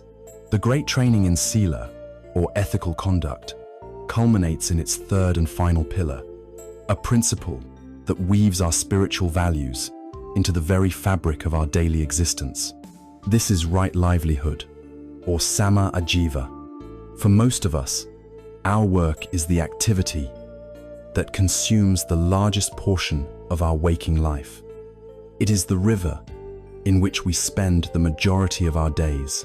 If that river is polluted with harm, deceit, or manipulation, it is virtually impossible to maintain our own inner purity and peace. We can practice meditation for an hour a day, but if we then spend 8 hours engaged in work that contradicts our deepest values, we are living a divided life. This inner conflict creates a constant, low-level agitation that makes deeper states of calm and clarity unattainable. Right livelihood is the practice of healing this divide. It is the conscious and courageous choice to earn our living in a way that is honorable, harmless, and aligned with the path to awakening. It is the ultimate integration of our ethics into our life, ensuring that the way we sustain our body does not poison our soul. The Buddha laid out the principles of right livelihood by first identifying 5 specific types of trade that are to be avoided by a dedicated practitioner. These are not arbitrary rules, but clear applications of the principles of harmlessness and compassion. They are livelihoods that are fundamentally based on causing suffering. The first of these is business in weapons. This is a trade whose very purpose is to create the tools for violence and death. To profit from the manufacturing or sale of instruments designed to kill is in direct opposition to the intention of harmlessness and the first precept of not taking life. The second is business in human beings. This includes slavery, human trafficking, and any trade that commodifies and exploits people, denying their inherent dignity and freedom. The third is business in meat. This refers to work that depends on the large-scale, commercial breeding and slaughter of sentient beings. While personal dietary choices are complex, a livelihood that requires one to participate daily in the industrial process of killing is seen as one that inevitably hardens the heart and desensitizes one to suffering. The fourth is business in intoxicants. This is the trade in substances like alcohol or addictive drugs that lead to heedlessness, cloud the judgment, and are the cause of immense suffering for individuals and families.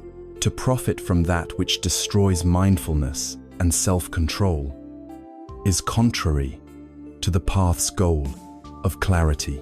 The fifth and final prohibited trade is business in poisons, meaning any substance whose primary purpose is to cause harm or to kill.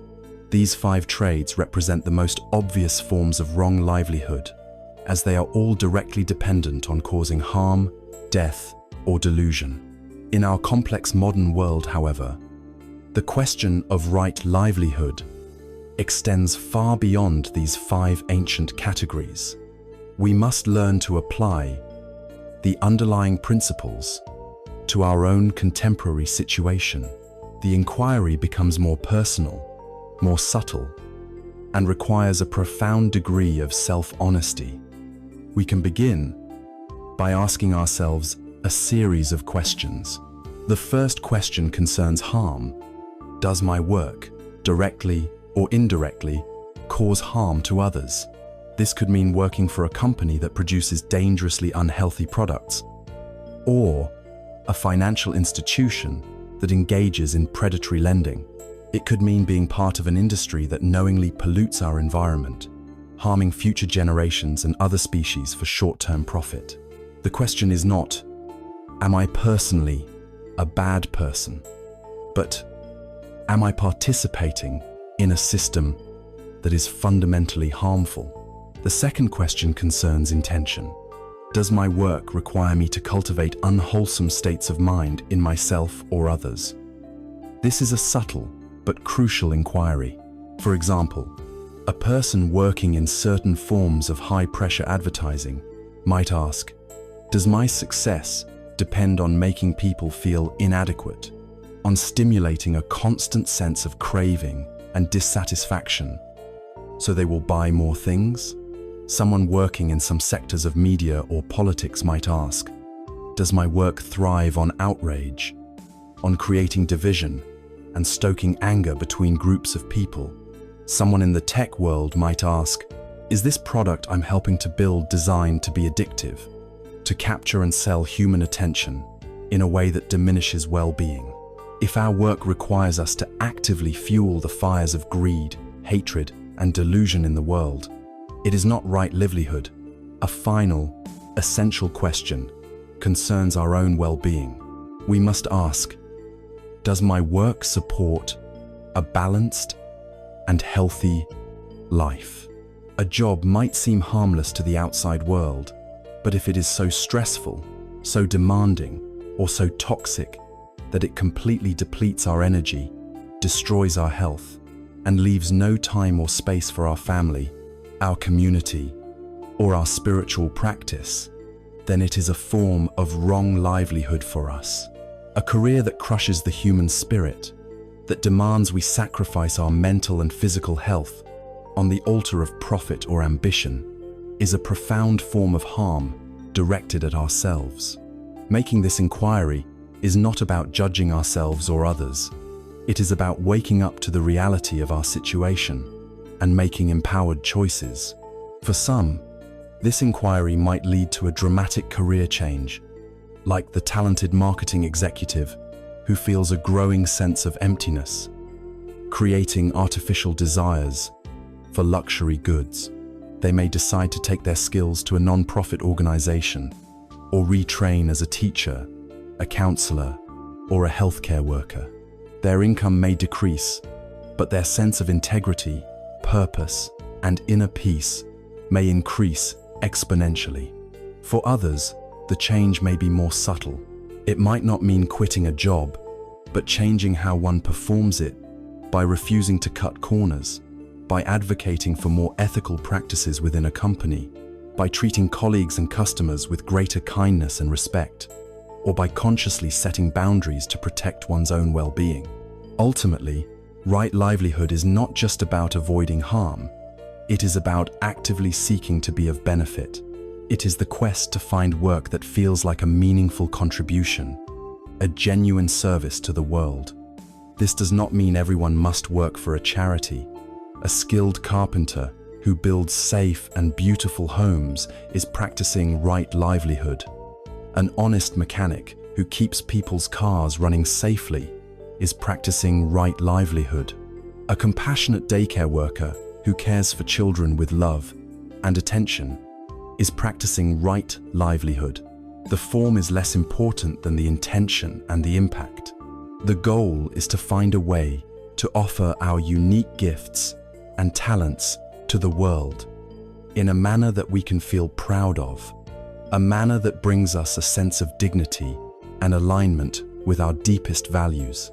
When we cultivate right speech, right action, and right livelihood, we create for ourselves what the Buddha called a blameless life. This does not mean we are perfect. It means we have consciously and systematically removed the primary causes of guilt, remorse, and inner conflict from our lives. We can look back on our day without the poison of regret. This life of integrity creates a profound sense of ease and inner quietude. The mud of agitation and ethical conflict has finally been allowed to settle. The water of the mind becomes naturally clear, bright, and calm. This stable, peaceful mind is now perfectly prepared for the next stage of the journey, the direct training and cultivation of the mind itself. Having carefully prepared the rich soil of our life, we can now begin to plant the seeds of deep concentration and transformative wisdom. Having established the firm, peaceful foundation of an ethical life through the practice of sila, we are now ready to turn our attention inward. We enter the next great division of the path, the training of the mind itself, known as samadhi. This is where we learn to work directly with the raw material of our consciousness, to transform the mind from a state of chaos to one of calm, clarity, and power. The first factor in this inner training, the one that provides the fuel and the intelligent energy for the entire meditative journey, is right effort, or samavayama. The moment we hear the word effort, our modern conditioning tends to kick in. We think of struggle, of striving, of gritting our teeth and pushing through pain. We imagine a kind of spiritual brute force, a no pain, no gain approach to enlightenment. But this is the very opposite of right effort. The effort spoken of here is not the tense, anxious striving of a desperate ego. It is skillful, balanced, and even joyful. It is the gentle, persistent, and intelligent application of energy. Think not of a laborer trying to break a rock with a sledgehammer, but of a master gardener tending to their plants with wisdom, patience, and care. Right effort is the art of knowing when to water, when to weed, when to prune, and when to simply let the sunlight do its work. It is the gentle art of trying. At the heart of this gentle art is the principle of the middle way. To understand this, the Buddha offered a beautiful and timeless analogy, the tuning of a lute. Imagine a musician with a stringed instrument. If the string is wound too tight, it becomes shrill and unplayable. It is filled with tension, and with the slightest extra pressure, it will snap. This is the mind in a state of excessive, anxious effort. It is the mind of the meditator who is trying too hard, constantly judging their progress, berating themselves for distractions, and filled with a restless impatience to get somewhere. This frantic, grasping energy makes any real peace or insight impossible. The mind is too agitated, too strained. On the other hand, if the string is too loose and slack, it cannot produce a sound at all. It is dull, inert, and lifeless. This is the mind overcome by laxity, by the states of sloth and torpor. It is the mind that is drowsy, unmotivated, and lost in a fog of dullness. In this state, no mindful awareness is possible. We are simply lost in a dream. Right effort is the exquisite skill of the master musician. It is the tuning of the string of our energy so that it is neither too taut nor too slack, but is tuned just right. This is a mind that is simultaneously relaxed and alert, energetic and at ease, focused and spacious. This is the optimal state for meditation, and indeed, for a wise and happy life. With this balanced energy, what do we actually do? The practice of right effort is elegantly summarized in a 4-part formula, a complete blueprint for mental gardening. These are the 4 great efforts. The first of these is the effort to prevent the arising of unwholesome states that have not yet arisen. This is the most skillful and proactive aspect of the practice. It is the wisdom of building a fence at the top of the cliff rather than stationing an ambulance at the bottom. An unwholesome state is any thought, emotion, or impulse rooted in greed, hatred, or delusion, thoughts of lust, anger, envy, fear, or resentment. How do we prevent them from taking over our minds? We practice what is called guarding the sense doors. Our 6 senses, seeing, hearing, smelling, tasting, touching, and thinking, are the gates through which the world enters our consciousness. The practice here is to meet our experience at these gates with mindfulness rather than with blind reaction. When we see something beautiful, instead of immediately grasping and craving, we simply note, seeing. When we hear a harsh word, instead of immediately reacting with anger, we simply note, hearing. We become like a wise gatekeeper of a quiet monastery. The gatekeeper doesn't try to block all visitors, but they are aware of everyone who approaches the gate. By meeting our experiences with this bare, non-reactive awareness, we don't give the seeds of unwholesome states the fertile ground of our reactivity in which to sprout. The second is the effort to abandon unwholesome states that have already arisen. The gatekeeper was momentarily distracted, and a troublemaker thought of intense anger, a wave of self-pity, a surge of desire is already entered the monastery of the mind. Our habitual reaction is often to do one of 2 things. Either we indulge the thought, feeding it and letting it take over, or we try to violently suppress it, pushing it down and pretending it isn't there. Both of these are unskillful. Indulging the state strengthens it. Suppressing it often gives it more power in the shadows. Right effort here means applying a skillful antidote. We can gently but firmly escort the troublemaker out. One way is to apply its opposite. When a thought of anger arises, we can intentionally cultivate a feeling of loving kindness. When a thought of jealousy appears, we can consciously cultivate a feeling of sympathetic joy for the other person's happiness. Another method is to simply observe the unwholesome state with detached mindfulness. We watch the anger arise, feel its heat in the body, notice the stories it tells, and watch it eventually pass away without identifying with it. We see that it is just a temporary mental event, not who we are. We let the weed wither from a lack of attention. The third great effort is the joyful practice of arousing wholesome states that have not yet arisen. This is the active planting of flowers in our garden. A wholesome state is any quality of mind rooted in generosity, kindness, and wisdom, states like compassion, joy, gratitude, calm, focus, and mindfulness. This is not a passive practice. We don't just wait for happiness to strike. We actively create the conditions for it. If we feel uninspired, we can bring to mind the qualities of our teachers or those we admire. If we feel disconnected, we can deliberately practice metta meditation, sending wishes of goodwill to ourselves and others. We can read an inspiring book, listen to beautiful music, or spend time in nature.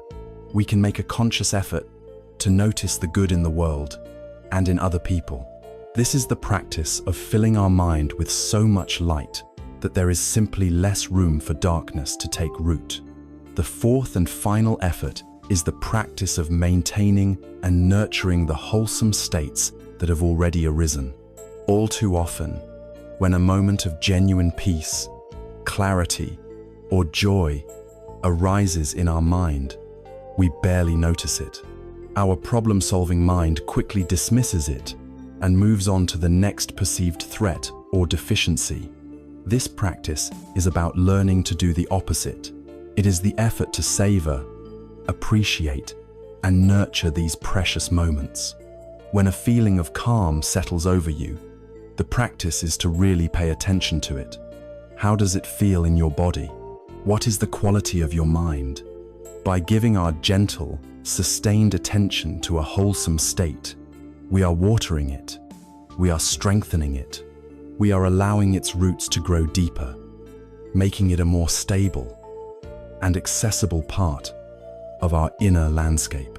It is like protecting a delicate, newly sprouted flower in the garden, ensuring it has the light and water it needs to grow into a strong and beautiful plant. The perfect illustration of this entire teaching is the story of a monk named Sona Kolovisa. He had been born into a wealthy family and was a master lute player, but he gave it all up to follow the Buddha. He was filled with a fierce determination and practiced walking meditation with such extreme effort that the soles of his feet cracked and bled, staining the monastery grounds with his blood. Yet, for all his painful striving, his mind was still filled with restlessness, and he made no spiritual progress. Discouraged, he considered giving up and returning to his old life. The Buddha, knowing his thoughts, came to him and asked a simple question. "Sona," he said, "in your life as a musician, when the strings of your lute were wound too tightly, could you produce a beautiful and harmonious sound?" Sona replied, "No, Venerable Sir." The Buddha then asked, "And when the strings were too loose, could you produce a beautiful sound then?" "No, Venerable Sir," Sona said again. "And when?" The Buddha continued, "Were the strings tuned neither too tight nor too loose, but evenly balanced? Did your lute then produce a beautiful and melodious sound?" "Yes, Venerable Sir," Sona answered. The Buddha then delivered the crucial teaching. In the same way, Sona, energy that is too strained leads to agitation, and energy that is too slack leads to laziness. Therefore, resolve on a balance of energy and tune the faculty of your mind. This simple instruction, tailored to Sona's own life experience, was the key that unlocked his mind. He finally understood the gentle art of trying. He relaxed his striving, found the middle way, and shortly thereafter attained full enlightenment. Right effort, then, is the wisdom of the well-tuned lute. It is not about trying harder, but about trying smarter. It is the skillful and balanced energy that powers our entire spiritual journey. But this intelligent energy needs a clear focus, a field in which to operate. We have learned how to apply our effort, but what exactly do we apply it to? The answer is the living, breathing reality of our own experience, from moment to moment. This is the domain of the master skill of the path, the heart of all meditative practice, right mindfulness. With the balanced and joyful energy of right effort, we have tuned the instrument of our mind. Now, we must learn to listen. We must learn to attend to the music of reality as it unfolds, moment by moment. We arrive at the heart of Buddhist meditation, the seventh factor of the path, and arguably its most essential skill. This is right mindfulness, or samasati. There is a profound and simple reason why this practice is so central. The vast majority of our human suffering occurs because we are not truly present in our own lives. Our bodies are here, but our minds are lost somewhere else. We live in a perpetual trance of thought, endlessly ruminating on the past, replaying old conversations, nursing old grievances, clinging to faded gloria, rehearsing the future, anxiously planning, worrying, fantasizing. We are almost never fully here, in the only moment that ever truly exists, the present moment.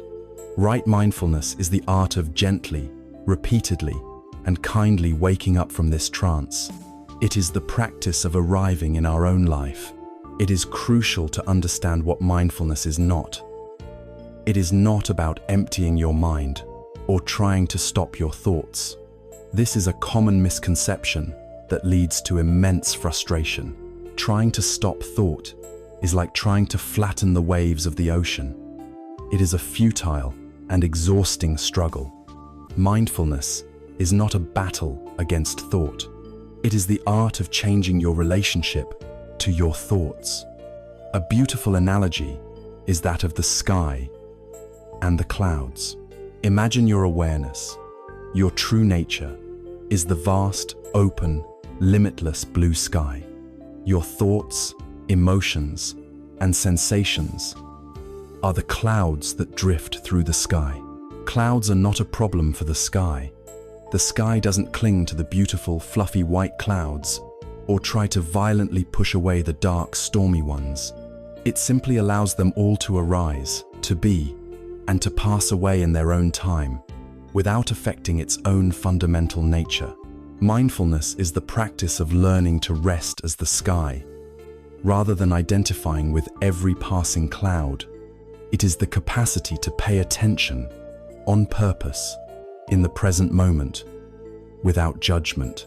It is a clear, unbiased seeing of what is happening, as it is happening. To provide a systematic training in this skill, the Buddha offered a comprehensive framework known as the 4 foundations of mindfulness. This is the master blueprint for exploring the entirety of our human experience. The first foundation, and the starting point for most practitioners, is mindfulness of the body, or kayanupassana. Why begin with the body? Because the body is our anchor to the present moment. While the mind can wander anywhere in time and space, the body is always, undeniably, here and now. Bringing awareness back to the body is the act of coming home. The most common and accessible way to practice this is through mindfulness of breathing. We simply rest our attention on the raw, physical sensations of the breath as it moves in and out of the body. We might feel the gentle rise and fall of the abdomen, or the subtle sensation of the air passing over the tip of the nostrils. We are not trying to control the breath, deepen it, or change it in any way. We are simply feeling it, allowing it to be our anchor. Inevitably, the mind will wander. It will be pulled away by a thought, a memory, a sound. This is not a failure. It is the nature of the mind. The practice of mindfulness occurs in the moment we realize the mind has wandered. In that moment, we gently, kindly, and without any self-recrimination, escort our attention back to the anchor of the breath. We may have to do this 10 times, or 10,000 times. That gentle, patient act of returning, over and over again, is the essence of the training. It is a bicep curl for the muscle of attention. We then learn to extend this bodily awareness into every part of our life. We practice mindfulness of our posture astrally, feeling the sensation of standing, of sitting, of walking. We can transform a mundane activity like eating into a profound meditation. Instead of consuming our food on autopilot while watching a screen, we can practice mindful eating, noticing the colors and shapes of the food, smelling its aroma, taking a bite, and experiencing the explosion of tastes and textures on the tongue, feeling the act of chewing and swallowing. By bringing this quality of attention to our body, we reclaim our life from the trance of automaticity and become fully present in our own skin. The second foundation is mindfulness of feelings, or Vedananupassana. Here, the word feeling refers not to complex emotions like love or anger, but to the immediate, raw, sensory tone of any experience. The Buddha pointed out that every single moment of our experience whether it comes from an external sight or sound or an internal thought, has one of three feeling tones. It is either pleasant, unpleasant, or neutral. Our entire reactive life is built upon this simple foundation.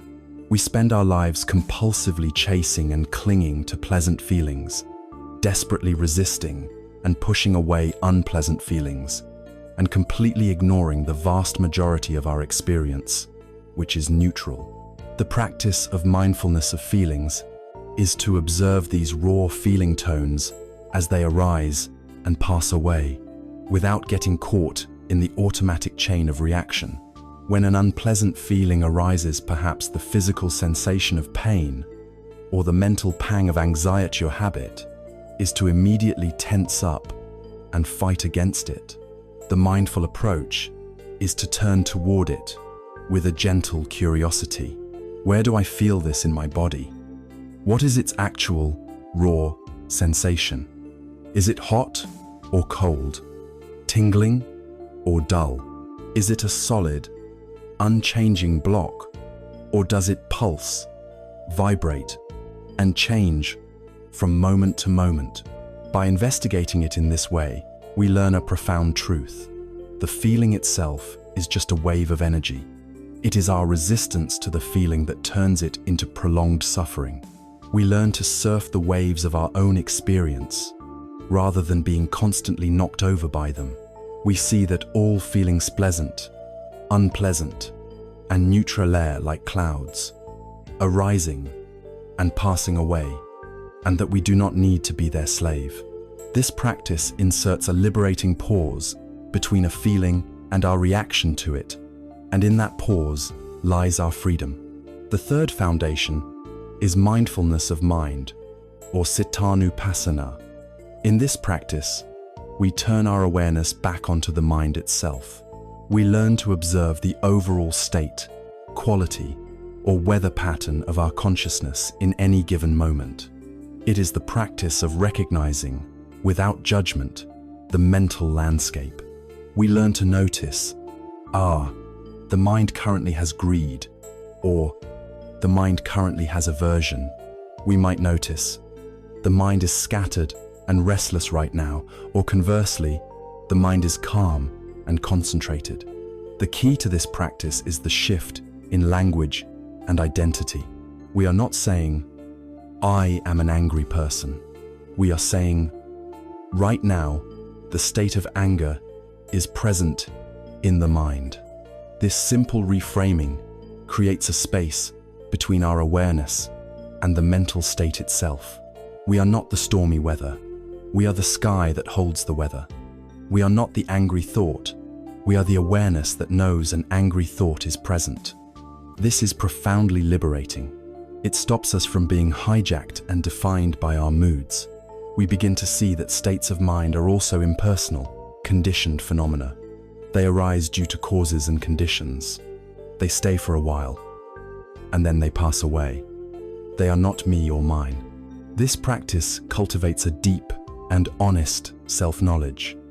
We begin to see our own habitual mental patterns with a clear and compassionate eye, not so we can judge ourselves, but so we can understand ourselves. This clear seeing is the first and most crucial step toward transforming those patterns. The fourth and final foundation is mindfulness of dharmas, or dhammanupassana. This is the most analytical and advanced of the four foundations. Here, dhammas refers to mental objects, or the underlying principles and categories of experience, as described in the Buddha's teachings.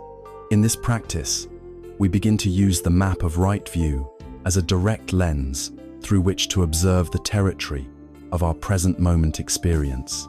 For example, we can practice by specifically watching for the arising and passing of the 5 hindrances, the 5 major obstacles to meditation. When sensory desire arises, we don't just see wanting, we recognize, this is the hindrance of sensory desire. This is what it feels like. When a wave of drowsiness washes over us, we recognize this is the hindrance of sloth and torpor. We learn what feeds these hindrances and what causes them to fade away. We can also use other frameworks, like observing how our entire experience is made up of the 5 aggregates: form, feeling, perception, mental formations, and consciousness, seeing directly that there is no self separate from these changing processes. Or we can see our experience directly through the lens of the 4 noble truths, recognizing a moment of craving as the 2nd noble truth in action, and a moment of letting go as a taste of the 3rd. This 4th foundation is where right view and right mindfulness merge completely. Our direct experience begins to confirm the truth of the teachings, and the teachings provide a powerful framework for understanding our direct experience. The map and the territory become one. The practice of mindfulness across all 4 of these foundations is not aggressive or forceful. It is characterized by a gentle, patient, and persistent curiosity. It is the cultivation of a beginner's mind, a willingness to look at our experience freshly in each moment without the baggage of our preconceptions. It is the steady, unwavering light of non-judgmental awareness that illuminates every corner of our inner world, allowing us to see what is truly there. Right effort provides the balanced energy, the perfectly tuned string. Right mindfulness is the act of listening, of paying exquisite attention to the sound the string is making in this very moment. When this clear seeing is sustained with this balanced energy, something remarkable begins to happen.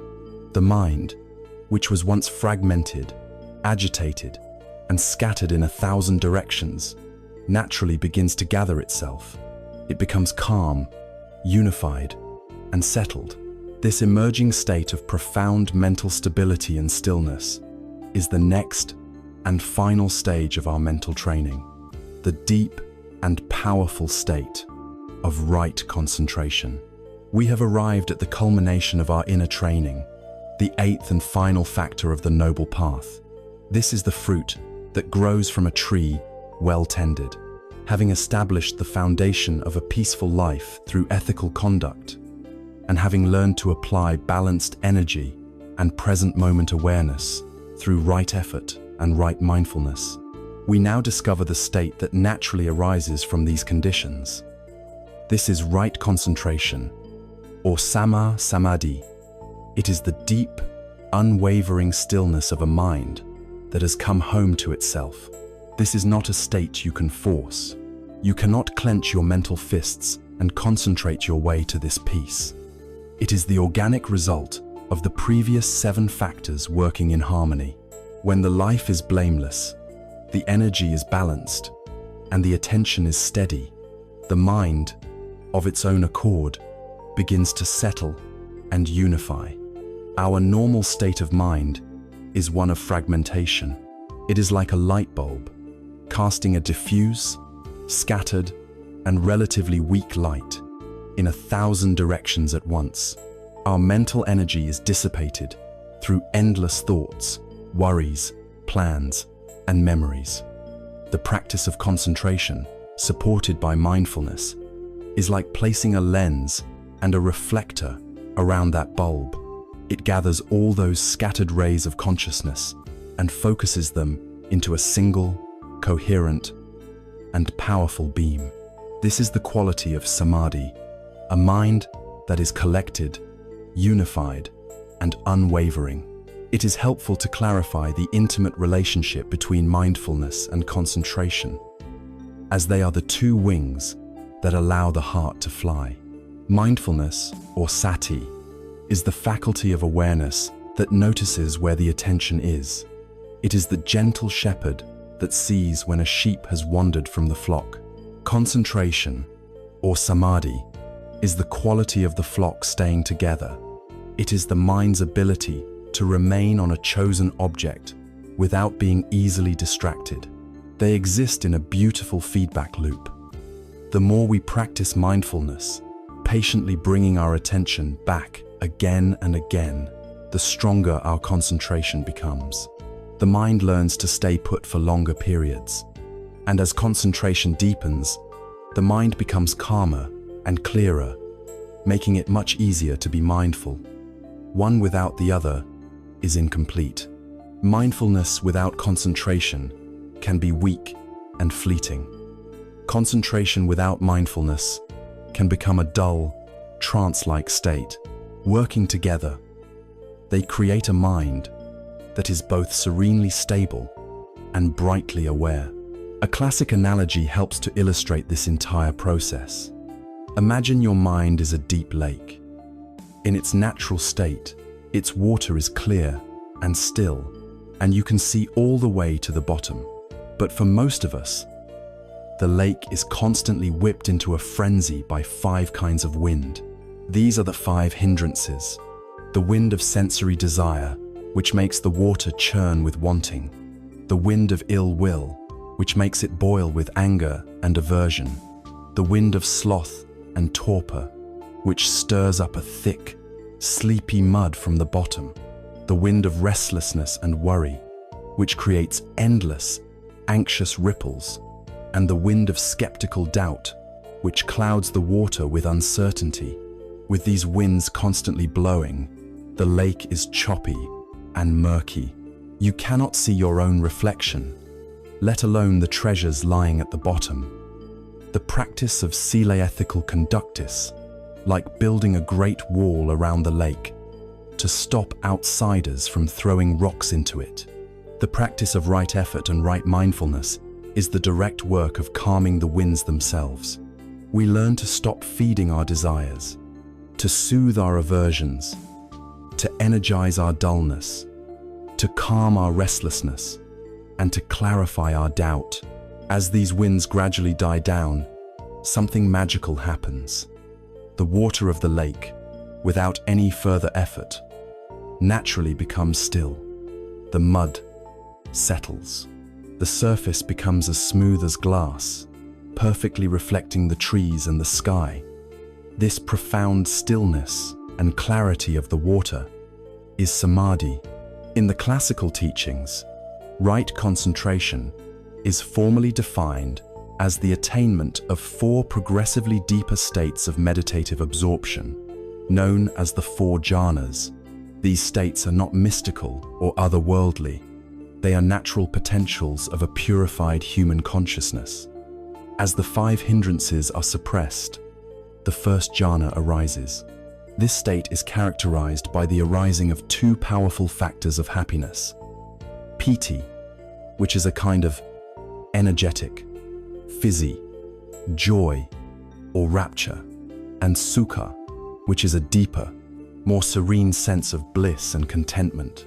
This happiness is not dependent on any external sense pleasure.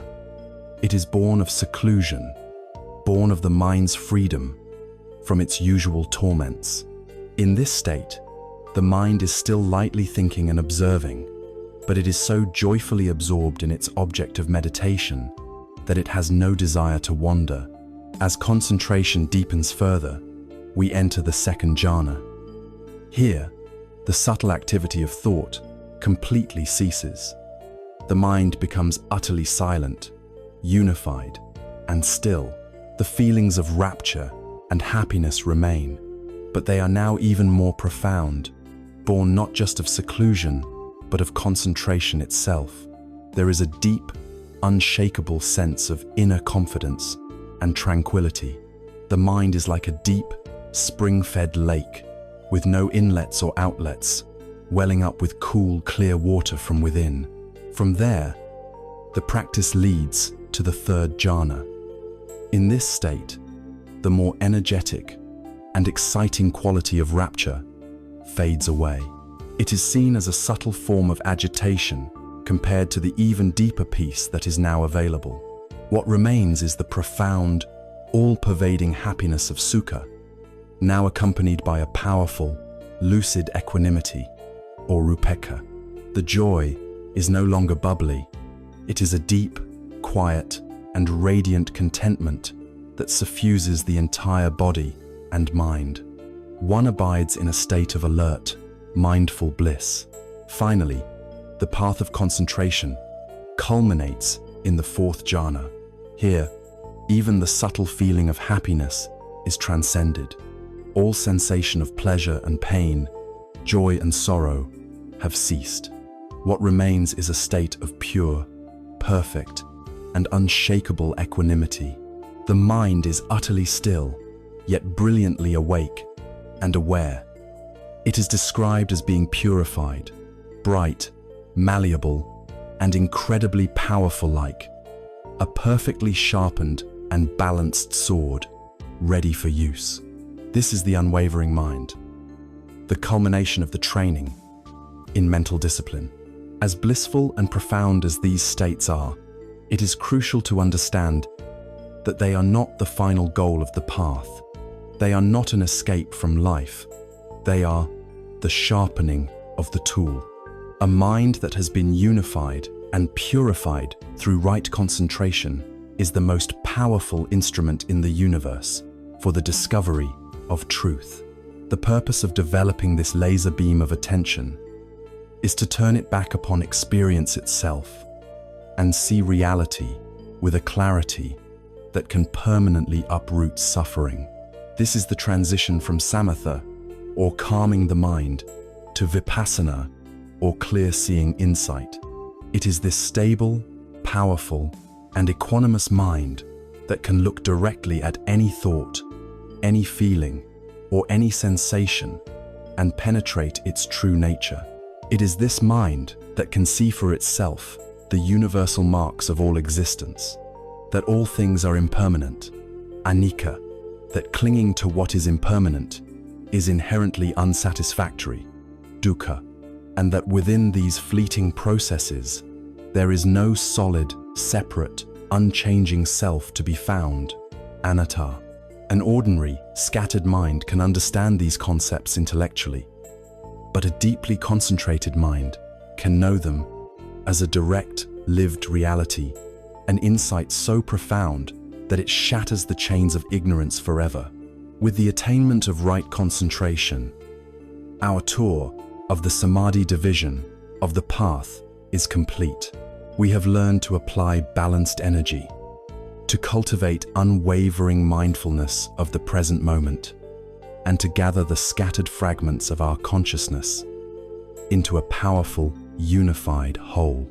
We now possess a mind that is a truly fit instrument for the work of liberation. The beautiful, spiraling nature of the path now brings us back to where we began, but at a much higher altitude. With this mind, honed by ethical living and deep meditation, we are now prepared to look again at the great laws that govern our existence, not as theories to be believed, but as living truths to be witnessed in the undeniable clarity of our own, fully awakened awareness. As we continue our journey along the path, the spiral of wisdom brings us back to concepts we have met before, but invites us to see them anew through eyes that have been cleared by ethical living and a mind that has been steadied by meditation. We return now to the great law that underpins the entire moral and psychological landscape of the path, the law of karma. In the West, perhaps no spiritual term is more widely recognized and yet more profoundly misunderstood. The word has been absorbed into our popular culture, but it has been stripped of its depth and twisted into a caricature of its original meaning. It is often presented as a frightening doctrine of cosmic retribution, a gloomy pronouncement of inescapable fate. But to see karma in this way is to mistake a message of radical freedom for a prison sentence. The true teaching on karma, when understood correctly, is not a doctrine of doom. It is the ultimate principle of empowerment, a declaration of the profound power and potential that lies within every human heart. Our task now is to clear away the debris of these misconceptions and uncover the liberating truth that lies beneath. First, Let us be unequivocally clear about what karma is not. Karma is not fate. It is not a rigid, deterministic script for our lives, written in indelible ink by the actions of our past. The belief in fatalism, the idea that we are simply puppets dancing on the strings of a predetermined destiny, is a view the Buddha explicitly rejected. If everything were already sealed, then the entire Noble Eightfold Path, the path of conscious transformation, would be utterly pointless. There would be no reason to cultivate right effort, no benefit in practicing right mindfulness, no purpose in developing wisdom. The very existence of the path is the ultimate proof that our future is not fixed. We are not prisoners of our history. We are the creators of our destiny, moment by moment. The farmer is not fated to have a poor harvest because of last year's drought. The quality of his future harvest depends entirely on the diligence, care, and skill with which he cultivates his fields today. Our life is that field, and our present moment is our opportunity to cultivate it. Second, karma is not a system of cosmic punishment and reward, meted out by some external, judgmental deity. There is no celestial court, no divine scorekeeper tracking our every move. This view turns the spiritual life into a transaction based on fear and appeasement. We behave well, not out of genuine kindness, but out of fear of retribution. This is not a path to liberation.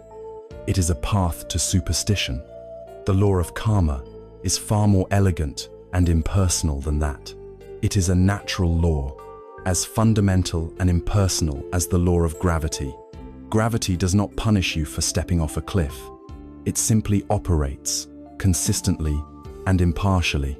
In the same way, the universe does not judge or punish our actions. Our actions themselves contain the seeds of their own results. The law of karma is the law of cause and effect applied to the ethical and psychological realm. It is a description of how things work, not a prescription from a divine authority. This understanding removes the element of fear and replaces it with a calm sense of personal responsibility. Third, karma is not a simple, linear, one-to-one equation. We have a tendency to think of it in simplistic terms.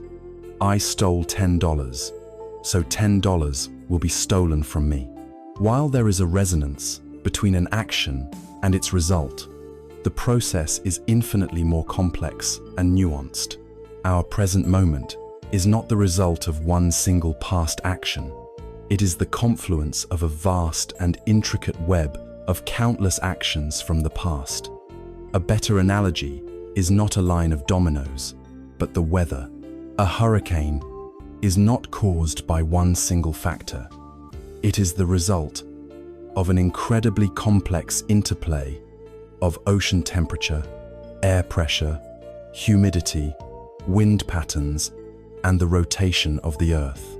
Similarly, our current life situation is the result of a vast accumulation of past intentions and actions, some powerful, some weak, some ripening now, some lying dormant.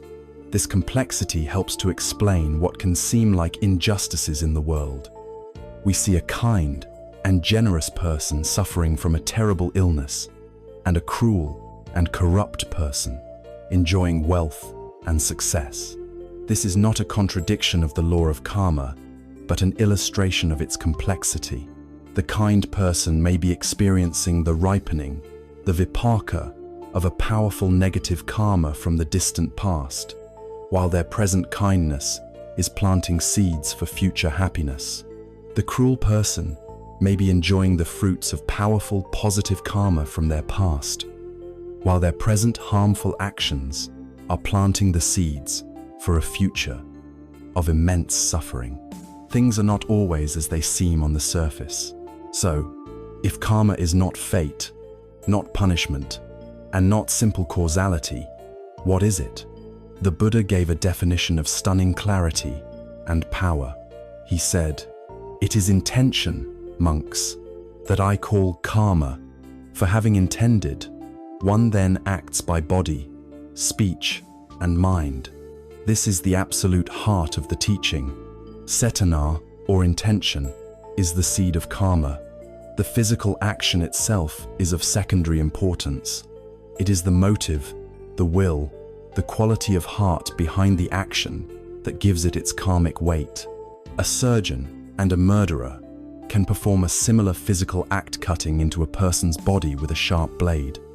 But the surgeon's intention is to heal, an intention rooted in compassion. The murderer's intention is to harm, an intention rooted in hatred.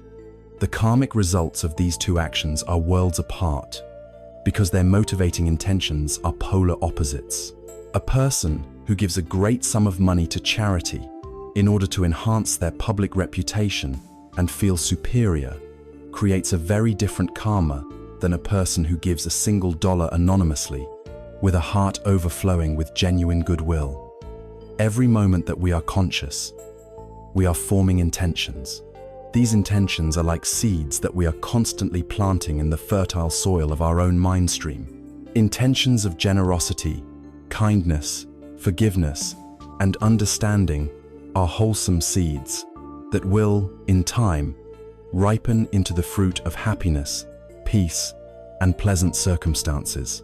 Intentions of greed, hatred, cruelty, and confusion are unwholesome seeds that will inevitably ripen into the bitter fruit of suffering, conflict, and painful circumstances.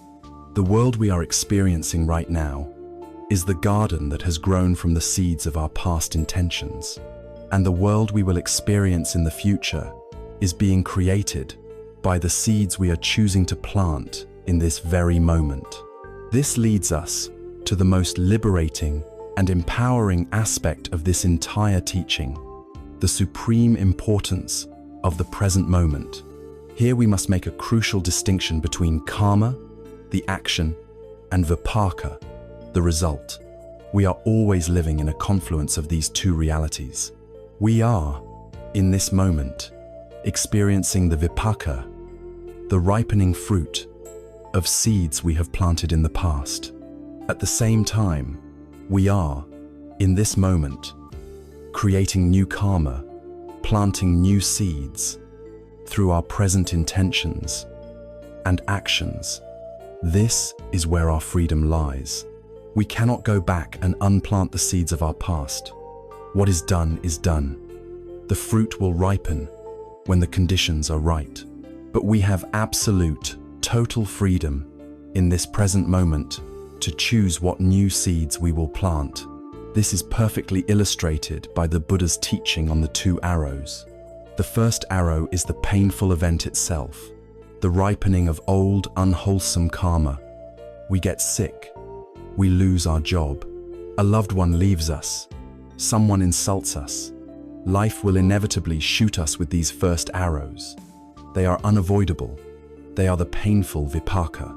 An ordinary, untrained person, the moment they are struck by the first arrow, immediately reacts by shooting themselves with a second arrow. This second arrow is our mental and emotional reaction. It is the arrow of anger, of resentment. How dare they? Of self-pity. Why does this always happen to me? Of fear, of despair. This second arrow is our new, unskillful karma. The first arrow causes pain. It is the second arrow that causes suffering. The pain of the first arrow might be intense, but it is temporary. The suffering created by the second arrow can last for days, for weeks, for years. The practice of mindfulness, wisdom, and compassion is the practice of learning not to fire the second arrow. We train ourselves to feel the sting of the first arrow too. Acknowledge the pain, the loss, the disappointment, without adding the poison of our own reactivity. We can feel sadness without drowning in despair. We can acknowledge an insult without inflaming ourselves with rage. This is the stopping of the cycle. This is where we take back our power. We cannot control the first arrow, but the second arrow is entirely in our hands. Every time we refrain from firing that second arrow, we are planting a seed of peace. We are fundamentally altering our future. The ultimate aim of the path is to become so purified in wisdom that we cease to create any new karma at all. An enlightened being, an arahat, still experiences the vipaka of their past actions. They still get sick. They still grow old. They can still be insulted. The first arrows still arrive. But because their mind is completely free from greed, hatred, and delusion, they never, ever fire the second arrow. They feel the raw physical pain, but there is no mental suffering, no poor me, no story. They have stepped off the endless wheel of cause and effect. For us, who are still on the path, the teaching on karma is a call to awaken to our own creative power. It is not a cage, but a key. It tells us that our life is not an accident, and our future is not a foregone conclusion.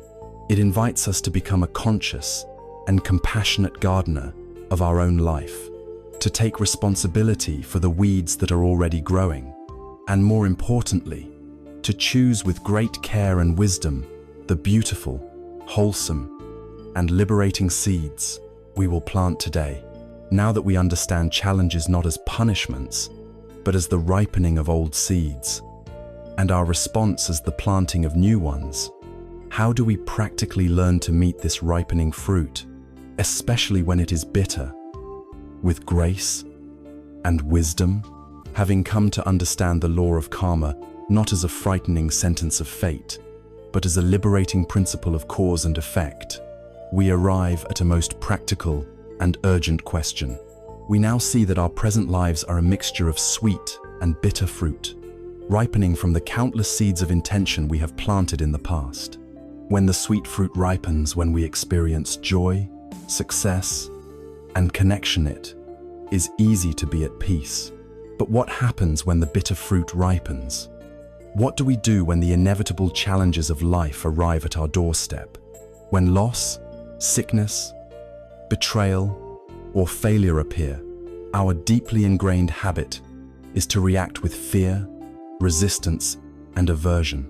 We declare war on reality, a war we can never win.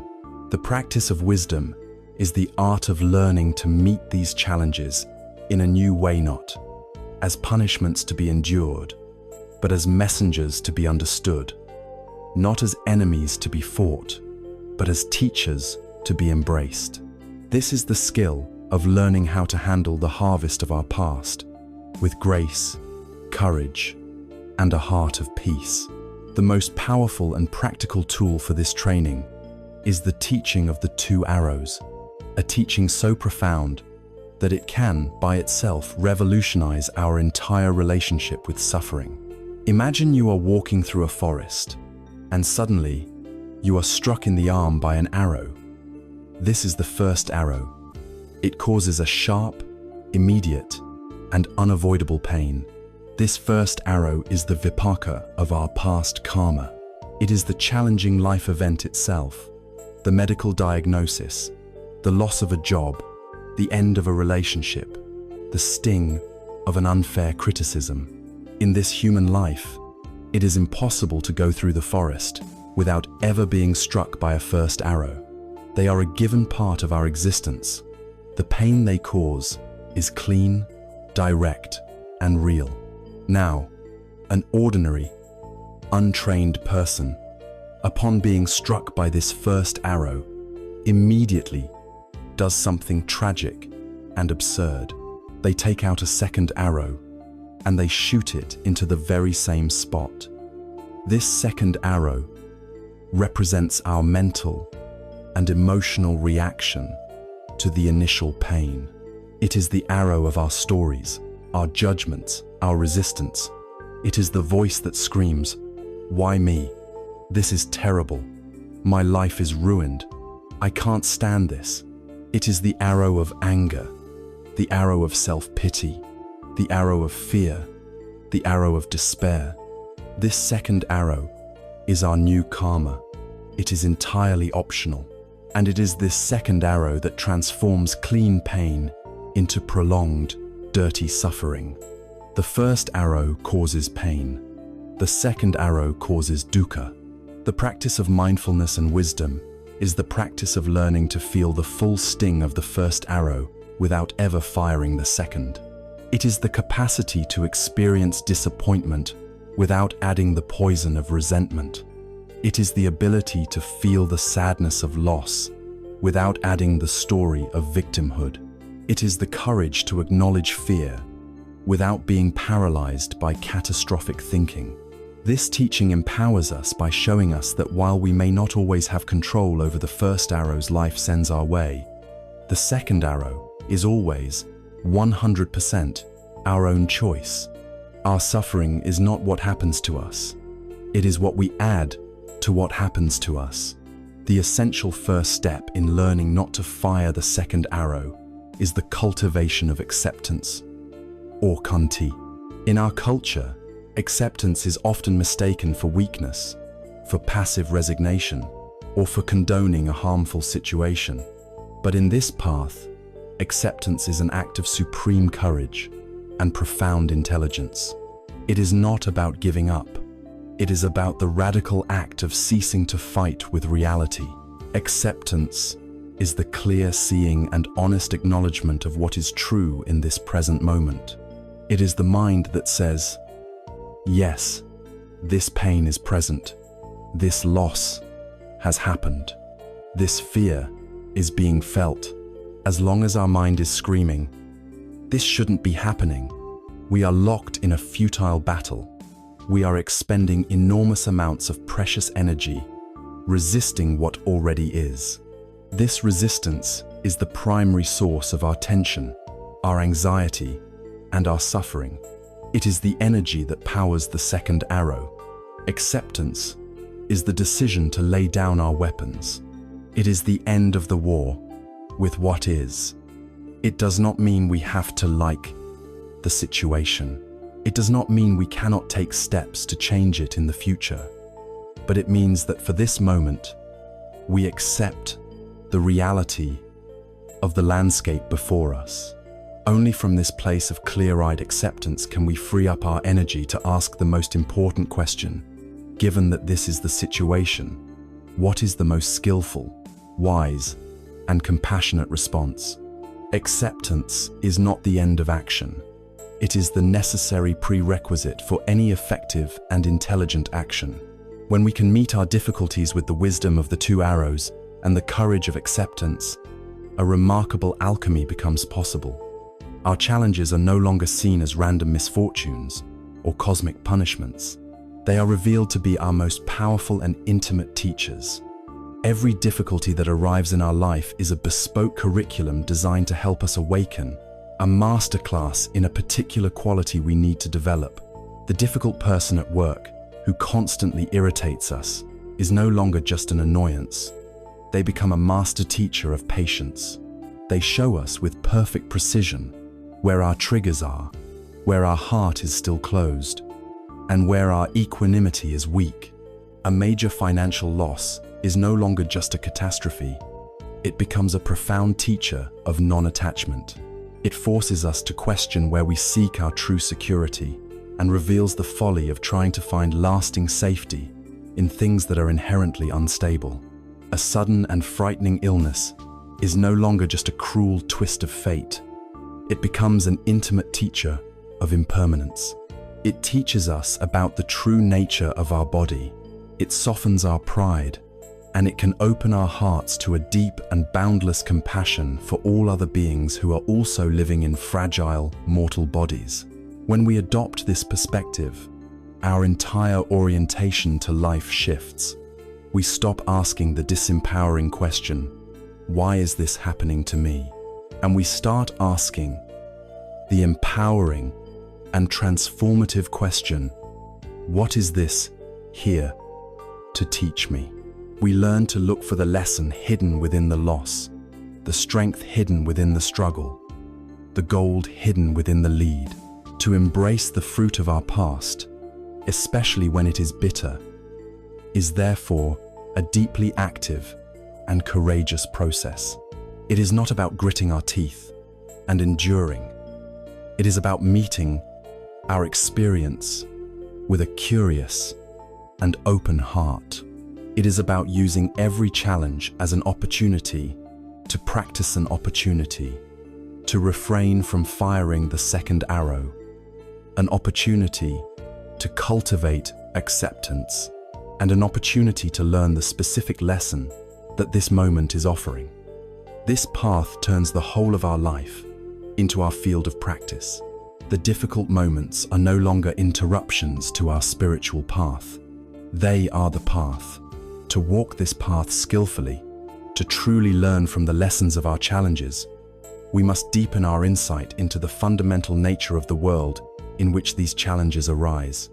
We must learn to see beyond the surface appearance of things as solid, separate, and lasting. We must begin to see reality as it is, a dynamic, shimmering, and ceaseless flow. This requires a direct, experiential insight into the first great mark of all conditioned existence, the profound and liberating truth of impermanence.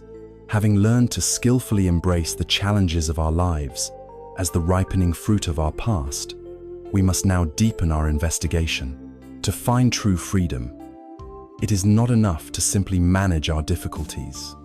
We must understand the very nature of the reality in which these difficulties arise. With a mind that has been steadied by concentration, we can now turn the lens of our awareness away from the stories we tell ourselves and toward the raw, unfiltered truth of our experience. When we do this, we begin to directly perceive the three fundamental characteristics of all conditioned existence, the three marks of being. The first and most accessible of these, the gateway to all profound wisdom, is the truth of impermanence, or anicca. This is not a dark or depressing philosophy. It is a simple, observable, and ultimately liberating fact. The law is this: everything that has a beginning has an end. Everything that is put together will eventually fall apart. Everything that arises passes away. There are no exceptions. This is the unchanging law of change, the one constant in the entire universe of our experience. We can see this truth operating on every level of our lives. On the gross, most obvious level, we see impermanence all around us. We see the day turn into night, and the night turn back into day. We witness the endless cycle of the seasons, the budding of spring, the fullness of summer, the decay of autumn, and the dormancy of winter. We see it in the food on our plate, which was once a living plant or animal. We see it in our possessions, which are new and shiny one day, and then slowly fade, rust, break, and turn to dust. Most intimately, we see it in our own bodies. We begin as a single cell, grow through infancy and childhood, mature through adolescence, experience the peak of adulthood, and then begin the slow, inevitable process of aging, sickness, and decay, culminating in death. To the untrained mind, this can seem tragic, but to the wise mind, it is simply the nature of things. It is how reality works. Where this teaching becomes truly transformative is when we turn our mindful attention inward and begin to observe the ceaseless flux of our own consciousness. We sit quietly and watch the mind. We notice that thoughts arise, unbidden, from nowhere. A memory of yesterday, a plan for tomorrow, a line from a song, a sudden worry. Each thought appears, captures our attention for a few moments, and then, just as mysteriously, it dissolves and disappears, replaced by the next one. The mind is a waterfall, a constant, flowing cascade of arising and passing thoughts. We cannot hold on to a single thought for long, any more than we can catch a fish in a waterfall with our bare hands. Then we turn our attention to our emotions. One moment, we feel a wave of joy. A few moments later, a pang of irritation. Then, a feeling of sadness, followed by a moment of peace. Where do these feelings come from? Where do they go? They are like weather patterns moving through the vast sky of our awareness, unpredictable, uncontrollable, and utterly transient. To try and cling to a happy feeling is like trying to bottle a sunbeam. The very act of grasping destroys the thing we wish to keep. Even the sensations in our body, which seem so solid, are in a state of constant change. We feel an itch on our arm, and then it is gone. We feel the warmth of the sun on our skin, and then a cloud passes.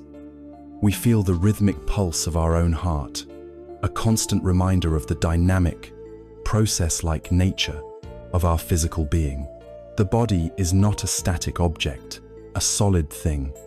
It is a vibrant, shimmering field of ever-changing sensations.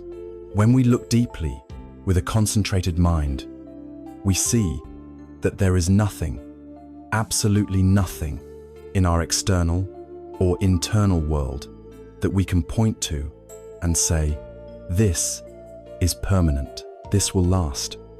Everything is a process. Everything is a flow. The great ancient Greek philosopher Heraclitus famously said, "You can never step into the same river twice.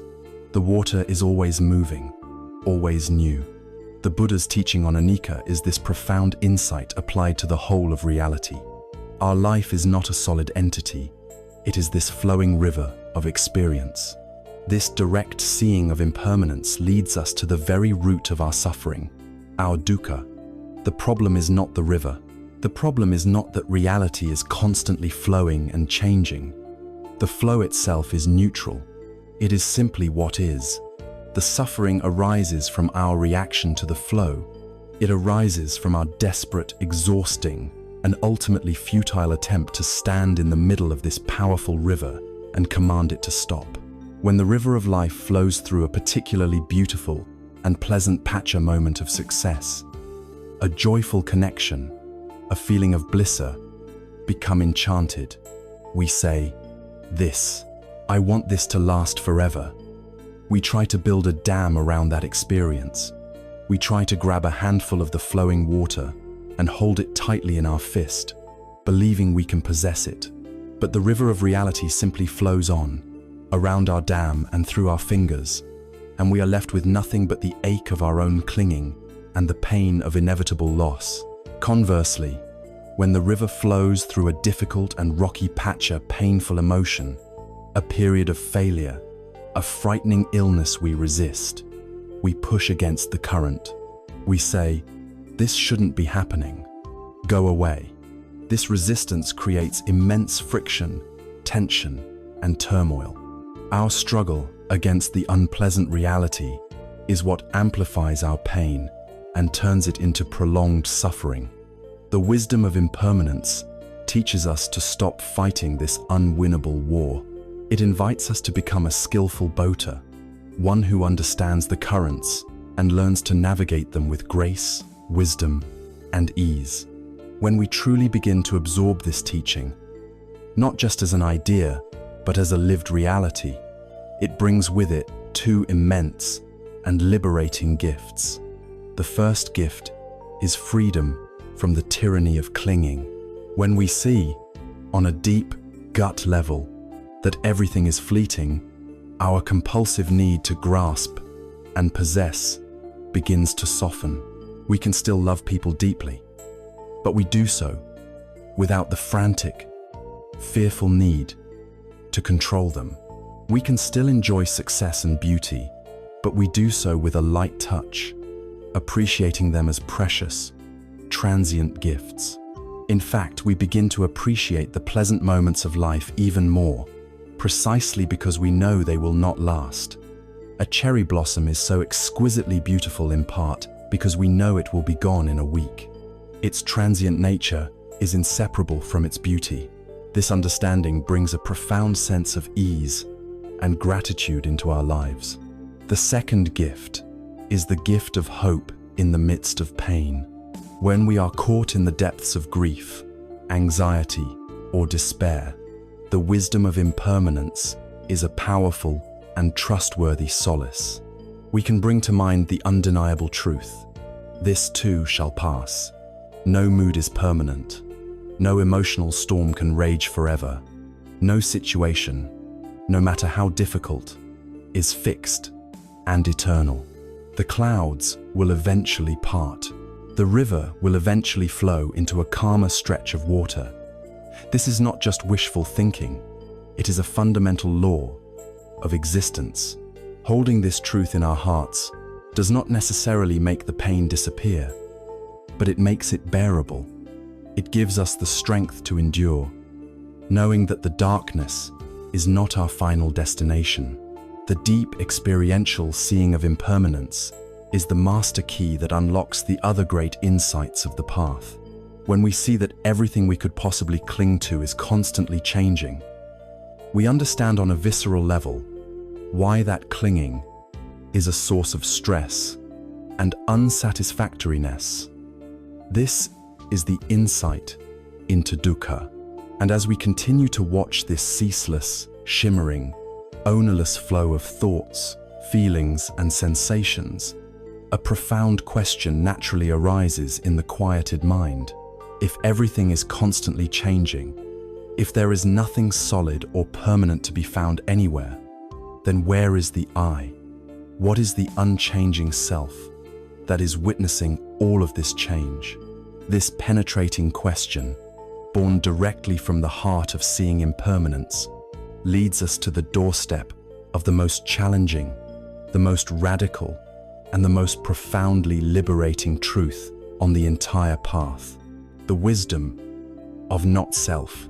We have walked a long way on this inner journey. We have learned to embrace our challenges as the fruit of our past actions. We have looked deeply into the nature of those challenges and seen that they, like everything else in the universe, are impermanent. We have stood on the bank of the great river of reality and watched the ceaseless flow of thoughts, feelings, and sensations, realizing that nothing ever stands still. Now, with a mind that is quiet and clear, we are ready to ask the most profound, most challenging, and most liberating question on the entire path of awakening. As we watch this endless stream of experience flowing by, we must ask, who is the witness? Who is the one that is experiencing all of this? If the body is changing, the feelings are changing, and the thoughts are changing, then what is this I that feels so solid, so central, so permanent? The teaching that addresses this question is called anatta, or not self, and we must approach it with great care, because for many, it can sound like the most terrifying idea imaginable. It can sound like a spiritual death sentence, a cold, nihilistic philosophy that seeks to annihilate the very essence of who we are. But the great secret of the path is that the opposite is true. The teaching of anatta is not an execution, it is an emancipation. It is not the destruction of who you are, but the discovery of what you are, something far vaster, more interconnected, and more beautiful than the small, isolated self you have always taken yourself to be. To investigate this question, the Buddha did not propose a dogma to be believed. He proposed a direct, scientific investigation into our own, moment-to-moment experience. He invited us to look for this solid, permanent, independent self that we call I, me, or mine. And to guide this investigation, he broke down our entire experience of being a person into 5 fundamental categories, known as the 5 aggregates, or skandhas. He said that everything we identify as me can be found within these 5 bundles. If we can't find a permanent self in any one of them, or in the collection of them, then we must conclude that it is an illusion. The first aggregate is form, or rupa. This is our physical body and the entire material world. This seems like the most obvious candidate for a self. It has a name, a shape, a presence in the world. But is this body a permanent, unchanging self? Let us look. This body was born, it grows, it changes every single day. The cells that compose it are constantly dying and being replaced. It is entirely dependent on conditions outside of itself, on the food we eat, the water we drink, the air we breathe. It gets sick, it gets injured, it grows old, it weakens. It is subject to the unrelenting law of impermanence. We cannot command it. Do not age, do not get sick. It follows its own natural course. If this body is constantly changing and not under our ultimate control, how can it be a permanent, independent self? So, we must conclude, the body is not myself. Myself is not my body. So we continue our search. We look to the second aggregate, feeling, or Vedana. These are the raw sensations that arise from contact, pleasant, unpleasant, and neutral. Perhaps the self is the one who feels. But what are these feelings? Are they permanent? A pleasant feeling arises from a good meal, and then it is gone. An unpleasant feeling arises from a harsh word, and then it, too, passes.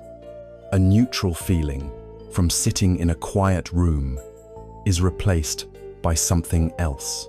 Feelings are like fleeting weather patterns, utterly dependent on changing conditions.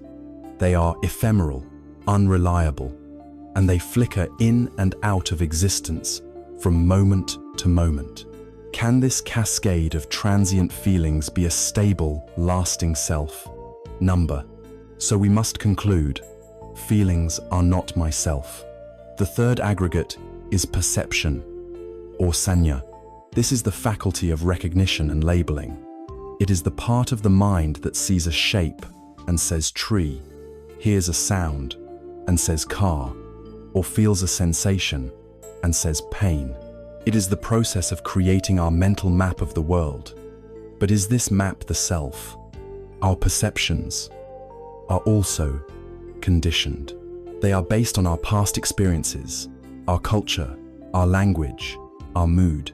Two people can look at the same piece of modern art, and one perceives beauty while the other perceives chaos.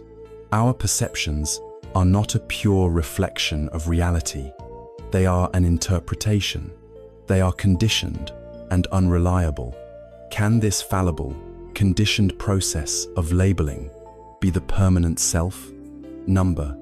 So we must conclude, perceptions are not myself. The investigation deepens.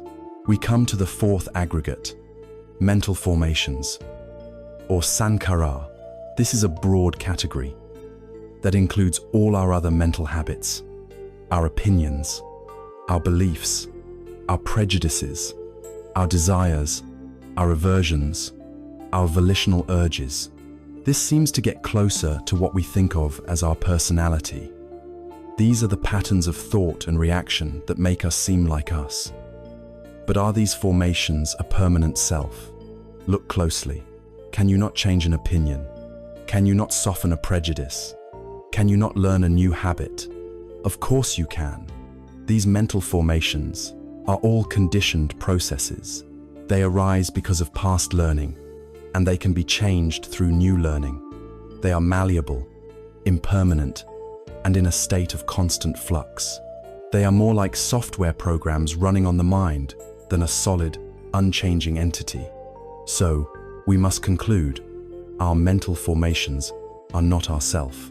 We are left with one final candidate, the most subtle and convincing of all, the fifth aggregate, consciousness, or vijnana. This is the faculty of knowing, the raw awareness itself. Surely, this must be the self? The silent witness that is aware of the body, the feelings, the perceptions, and the thoughts. But the Buddha invites us to look even more closely here. He points out that consciousness is not a monolithic, independent entity that exists on its own. Consciousness is also conditioned and dependent.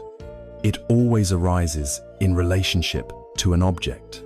There is seeing consciousness, which arises only when an eye and a form come together. There is hearing consciousness, which arises only when an ear and a sound come together. There is thinking consciousness, which arises only when the mind and a thought come together. Consciousness is not a constant, unchanging spotlight. It is a flickering, dependent event. It arises and passes away with every single moment of experience. It is not a noun. It is a verb. It is a process of knowing, not a permanent knower. So, even here, in the most subtle refuge, we cannot find a permanent, independent self. Having investigated all 5 aspects of our being and found no solid self anywhere, we might feel confused. So, what are we? A classic Buddhist text, The Questions of King Milinda, offers the perfect analogy. A wise king named Milinda asks a great enlightened sage named Nagasena, "What is your name, venerable sir?" Nagasena replies that he is known as Nagasena, but that this is just a convenient designation, a name for a process, and that no permanent person can be found. The king is baffled. He asks, if there is no person, then who is it that wears these robes? Who eats, sleeps, and studies? He then begins an interrogation, pointing to Nagasena's chariot. "Venerable sir," the king asks, "is the pole of the chariot?" "No, your majesty," Nagasena replies. "Are the wheels the chariot?" "No, your majesty." "Is the axle, the frame, the ropes, or the yoke the chariot?" To each question, Nagasena answers no. Then, the king asks, "Is the chariot something other than these parts?" "No, your majesty." Finally, Nagasena asks, "Then what, your majesty, is this chariot you speak of?" The king, in a flash of insight, realizes his mistake. He replies, "It is on account of the pole, the wheels, the axle, the frame, the ropes, and the yoke that this convenient designation, this name chariot, is used." Nagasena smiles. "Exactly so, your majesty. In just the same way, it is on account of the body, the feelings, the perceptions, the mental formations, and consciousness that this convenient designation, this name Nagasena, is used. But in the ultimate sense, no permanent person is to be found. We are like the chariot. Self is just a convenient name we give to the temporary coming together of these 5 changing processes. This is the teaching of anatta. But what does this mean for us? This is not a teaching of nihilism. Anatta does not mean that you do not exist. It means that you do not exist as a separate, permanent, independent thing. You exist as a dynamic, flowing, interconnected process. It is a shift from seeing yourself as a noun to seeing yourself as a verb. It does not erase moral responsibility. On the contrary, it enhances it. The process that is you is constantly being shaped by its own actions and intentions. The flow of the river is continuously directed by its own currents. What this teaching does is something far more profound. It unburdens us. Think about the self you have spent your entire life defending, promoting, and worrying about. It is the self that feels pride when praised and shame when criticized. It is the self that feels envy at another's success and fear at its own failure. It is the self that lives in constant, low-level anxiety about its own security, its own reputation, its own mortality. The teaching of anatta reveals that this anxious, needy, and fearful self is a phantom. It is a story we have told ourselves, a case of mistaken identity. When we begin to loosen our fierce, white-knuckled grip on this illusory self, the great unburdening begins. The crippling fear of death begins to soften because the solid thing that we were so afraid of losing is seen to be an illusion in the first place. How can a process die? It simply changes form. The heat of interpersonal conflict begins to cool, because when we are insulted, there is no solid me to receive the insult. We can see the other person's harsh words as a manifestation of their suffering, rather than a personal attack on us. We become more resilient, more flexible, more open, and more courageous. We stop taking life so personally. We learn to travel more lightly. When the walls of the small, separate self begin to dissolve, a vast, open space is revealed. The heart, no longer constricted by the endless project of me, my, and mine, naturally begins to open outwards. We start to see that my suffering and your suffering are not fundamentally different. The pain of the human condition is a shared experience, and the space that was once occupied by the chattering, anxious ego is now filled with a quiet, natural, and boundless empathy. This is the spontaneous and beautiful arising of the boundless heart, the heart of loving kindness and compassion. When the solid walls of the separate self, so carefully constructed over a lifetime, begin to be seen for what they are, not a fortress, but a prison, something remarkable happens. As the illusion of separation dissolves in the light of wisdom, a vast and open space is revealed. The heart, no longer choked by the narrow and anxious project of me, my, and mine, is finally allowed to breathe. Into this newfound space, a quality that was always present, but long obscured, begins to shine forth naturally. This is the boundless heart.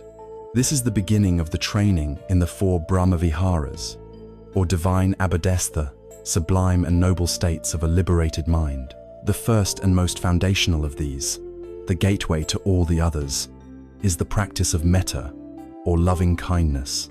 Metta is not the sentimental, possessive, or conditional love of popular songs and poems. It is something far more stable, vast, and unconditional. It is a gentle, pervasive, and unwavering friendliness. It is the sincere, heartfelt wish for the true and lasting happiness and well-being of all living things, without exception and without demand. Metta is the direct and powerful antidote to the poisons of anger, ill will, resentment, and fear. It is the practice of systematically melting the ice of alienation and isolation in our own heart, allowing us to reconnect with the warmth of our shared humanity. Like all wise practices, the cultivation of loving kindness begins at home. It begins with ourselves. For many of us, particularly in a culture that champions relentless self-improvement and perfectionism, this is the most difficult and most crucial step of all. We live with a harsh inner critic, a constant internal monologue that judges our every fault, magnifies our every failure, and whispers that we are not good enough. We would never dream of speaking to a dear friend with the cruelty we so often direct at ourselves. The practice of metta is a radical act of rebellion against this inner tyranny. It is the conscious and courageous decision to become our own best friend. We must understand a simple truth. We cannot offer the world a kindness that we deny to ourselves. We cannot pour water for a thirsty traveler from a well that we have allowed to run dry. Cultivating metta for oneself is the essential act of filling our own well. The practice is simple and direct. We can find a quiet moment, perhaps placing a hand gently over our own heart to create a feeling of warmth and tenderness. And we begin to offer ourselves the wishes we would offer to someone we dearly love. We silently repeat simple, heartfelt phrases such as, "May I be safe from inner and outer harm. May I be healthy and strong in body and mind. May I be happy and truly at ease. May I live my life with peace." At first, this practice may feel awkward, artificial, or even selfish, the inner critic may arise with force, saying, "You don't deserve this." We may be flooded with feelings of unworthiness. The practice is to meet even these difficult feelings with metta. We acknowledge the critic, we acknowledge the feeling of unworthiness, and we gently envelop them in the same quality of kindness, without fighting them and without believing them. We are planting the seeds of friendliness in the often hard and neglected soil of our own heart. Even if we feel nothing at first, we persist gently, knowing that we are slowly, patiently rewiring a lifetime of conditioning. This is the foundation upon which all other love must be built. Once we have established even a flicker of this warm friendliness for ourselves, we begin to extend it outward in stages, like the ever-widening ripples from a pebble dropped in a still pond. We first bring to mind a benefactor or a dear friend, someone for whom our heart naturally feels warmth, gratitude, and affection. It could be a mentor, a family member, a cherished pet. We hold their image in our mind, and we direct the very same wishes toward them. May you be safe. May you be healthy and strong. May you be happy and at ease. May you live your life with peace. We allow our heart to naturally overflow with this feeling of goodwill. This stage helps the energy of metta to flow easily, strengthening our capacity to generate this positive state. Next, we stretch the muscle of the heart. We bring to mind a neutral person. This is someone we see in our daily life, but for whom we have no strong feeling. Either way, the person who sells us our coffee, the mail carrier, a colleague in another department, our habit is to see these people not as full human beings, but as functions. The practice here is to see through that functional role to the person behind it, to recognize that this individual, just like us, wants to be happy and wants to avoid suffering. We then hold them in our heart and offer them the exact same phrases of metta. This is a powerful practice that begins to break down the walls of indifference that separate us from the vast majority of people we encounter. Now comes the most challenging, the most courageous, and the most transformative stage of the practice. We deliberately bring to mind a difficult person, someone with whom we have conflict, someone who has hurt us, or someone whose actions we strongly disapprove of. It is absolutely essential here to understand what we are doing. We are not condoning their harmful behavior. We are not forcing ourselves to feel a false sense of affection for them. We are not becoming a doormat or letting go of healthy boundaries. We are performing a strategic act of profound self-care. Holding on to hatred, anger, and resentment is like holding a burning coal in your hand with the intention of throwing it at someone else. You are the one who is being burned continuously. The practice of metta for a difficult person is the wise and compassionate act of dropping the hot coal. It is a decision to no longer allow their actions to have the power to poison our own heart. We offer them the wish to be happy. Why? Because a truly happy, peaceful, and contented being does not cause harm. Their harmful actions are a direct manifestation of their own suffering, their own greed, their own fear, their own confusion. In wishing them to be happy, we are wishing for them to be free from the very inner poisons that make them act in harmful ways. This is a profound act of compassion, both for them and, most importantly, for ourselves. It is the choice to reclaim our own inner peace. Finally, having moved through these specific objects of meditation, we allow the intention of loving kindness to become boundless. We let go of all specific individuals and allow the feeling of warm, friendly goodwill to radiate out from our heart in all directions. We extend it to the front, to the back, to the right, to the left, above, and below. We offer it to all beings, without distinction and without discrimination. All humans, all animals, all beings in the heavens and in the hells, all creatures great and small, seen and unseen, near and far, those born and those yet to be born. We wish for all of them to be safe, to be healthy, to be happy, to be at peace. The heart becomes like the sun, which shines its warmth on all things impartially, on the beautiful flower and the thorny weed, on the saint and the sinner. This is the full expression of metta, a love that has broken down all the barriers of self and other, of us and them. It is the realization in the heart of our profound interconnectedness. This practice melts away our fear, our social anxiety, and our sense of lonely isolation. It fills our inner world with a gentle, resilient, and life-affirming warmth.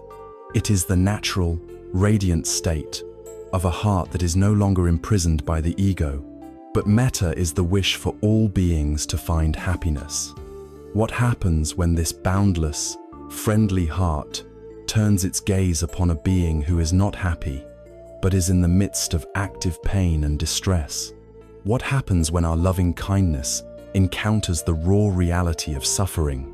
In that moment, the heart's response deepens, and metta transforms into its powerful and courageous sister, the divine abode of compassion.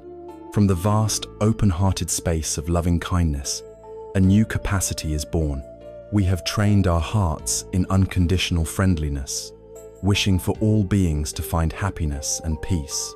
But this wish, this metta, is inevitably met by the first noble truth, the reality that suffering exists. The world is filled with pain, loss, fear, and sorrow. What happens when our open and tender heart, now softened by the practice of metta, turns its gaze upon the raw fact of suffering? Does it shut down? Does it turn away in fear? Number, a heart trained in loving kindness does not recoil. It trembles. It moves toward the pain. And in that moment, metta deepens and transforms into its powerful and courageous sister, the second divine abode, karuna, or compassion. If loving kindness is the sun shining brightly on a peaceful garden, compassion is the gentle warmth of that same sun as it melts the frost after a long, cold night.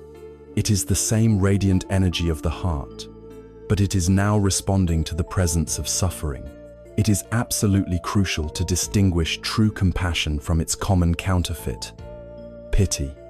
Pity is a feeling that arises from a sense of separation. When we feel pity, we look down from a position of imagined superiority. We see someone suffering and think, "Oh, that poor person, how terrible for them. I am so glad I am not in their situation." Pity creates distance. It reinforces the boundary between me, the fortunate one, and you, the unfortunate one. It is an emotion of the ego, and it can even contain a subtle, self-congratulatory quality. Compassion is the very opposite. It arises not from separation, but from a deep sense of connection and shared humanity. It is the wisdom of anatta made manifest in the heart. It looks at a suffering being and recognizes, this pain is familiar. This is the human condition. This being, just like me, wants to be free from suffering. Their pain is not separate from my own. Compassion dissolves the boundary between self and other. It does not look down from above. It meets the other at eye level. It is the intuitive understanding that we are all in this together, all subject to the same laws of birth, sickness, aging, and death. Pity says, "I feel sorry for you." Compassion says, "I feel with you." It is the heart's recognition of itself in another. The very nature of karuna is sometimes described as the quivering or trembling of the heart in the face of suffering. This points to the fact that compassion is not a cold, abstract, intellectual principle. It is a visceral, embodied experience. It is the capacity to be with pain, both our own and that of others, without being immediately overwhelmed by it. It is a tender vulnerability, but it is not weakness. In fact, true compassion requires immense strength. It requires the stability of a mind, trained in mindfulness and concentration. Without this stability, we can easily fall into what is called idiot compassion or empathic distress. This is where we become so flooded by another's pain that we drown in it alongside them. We become so overwhelmed that we are useless, both to them and to ourselves. The practice of karuna is the cultivation of a heart that is soft enough to feel deeply, but also strong and resilient enough to hold that feeling within a vast container of equanimity. It is the ability to stay present with suffering without needing to immediately fix it or run away from it. It is a courageous and unwavering presence. From this state of courageous presence, action naturally arises. Karuna is not a passive state of feeling sad about the world's problems. It is an active and energizing intention, the powerful will for suffering to cease. This intention is the wellspring of all genuine altruism. When we see someone hungry, compassion is the impulse that moves us to offer them food. When we see someone who is lonely, compassion is the impulse that moves us to offer them our time and our friendship. When we see injustice, compassion is the impulse that moves us to speak out and work for change. This active engagement is the outward expression of the quivering heart. But what happens when we are faced with a situation that we cannot fix? What is the compassionate action when a loved one is facing a terminal illness or a friend is moving through a grief that cannot be undone? It is here that we encounter the deepest form of compassionate action, the action of simply being with. It is the courage to sit with another person in their darkest hour, not with the intention of cheering them up or offering easy platitudes, but with the simple, powerful intention of bearing witness to their pain. It is the offering of our own calm, non-anxious presence. In a world that is terrified of discomfort, this willingness to stay present with pain without flinching is one of the most profound gifts we can offer. It sends the most healing message of all. You are not alone in this. I am here with you. I will not turn away. The ultimate embodiment of this principle is found in the ideal of the Bodhisattva, a central figure in Mahayana Buddhism. Avalokiteshvara, known in East Asia as Kuan Yin, is the Bodhisattva of compassion. This is a being who is said to have attained a level of wisdom sufficient for their own final liberation, their own entry into nirvana. But, standing at the threshold of ultimate peace, they hear the cries of suffering still echoing from the world, and out of a boundless and unbearable compassion, they make a vow to postpone their own final peace, choosing, instead, to remain engaged with the world, taking on countless forms to help all beings find their way out of suffering. This is not a story about becoming a god. It is a powerful, aspirational metaphor for our own potential. It represents the full blossoming of karuna, a fearless, tireless, and wise engagement with the suffering of the world, born not from a sense of duty or obligation, but from a love so vast, it has erased the boundary between self and other. The suffering of the world is its own suffering, and its liberation is its own liberation. This is the courageous heart of compassion. It is the choice to move towards suffering, not away from it, to meet the pain of the world with a heart that is both tender and unbreakable. Together, loving kindness and compassion offer a complete and beautiful response to the states of others. Metta is the sincere wish for all to find happiness. Karuna is the sincere wish for all to be free from suffering. But the path, in its subtle wisdom, asks us to investigate one more common reaction of the heart. What happens when we see others actually achieve the happiness that we wished for them? What is our immediate, gut-level response when our friend receives the promotion we wanted, or when our neighbor enjoys a stroke of good fortune? Is it a feeling of genuine happiness for them, or do we feel the subtle, bitter sting of envy? To create a truly boundless heart, we must learn to address this poison of comparison and cultivate the third divine abode, the beautiful and generous state of sympathetic joy. We have walked the path of the boundless heart, learning to meet ourselves and the world with an unconditional, friendly warmth through the practice of loving kindness.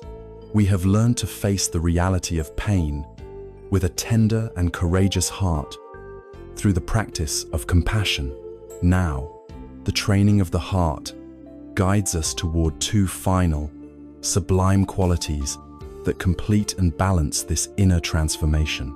We must learn to navigate the complex terrain of joy and sorrow, of gain and loss, not with reactivity, but with a profound and unshakable grace. This leads us to the third and fourth divine abodes, sympathetic joy, or mudita, and the crowning virtue of equanimity, or upekkha. We begin with mudita, sympathetic joy. This is the practice of genuinely rejoicing in the happiness, success, and good fortune of others. On the surface, this sounds simple and wonderful, but for many of us, when we look with unflinching honesty into our own hearts, we find that this can be the most challenging practice of all. It is one thing to feel compassion for someone who is suffering. Our own good fortune can make us feel generous in that moment. It is another thing entirely to feel genuine, unadulterated joy when our colleague receives the promotion we were hoping for, when our friend achieves a success that has eluded us, or when someone we perceive as a rival is praised and celebrated. In these moments, the heart can feel a subtle, painful contraction. The bitter, poisonous weed of envy begins to grow. Envy is one of the most secret and self-inflicted forms of suffering.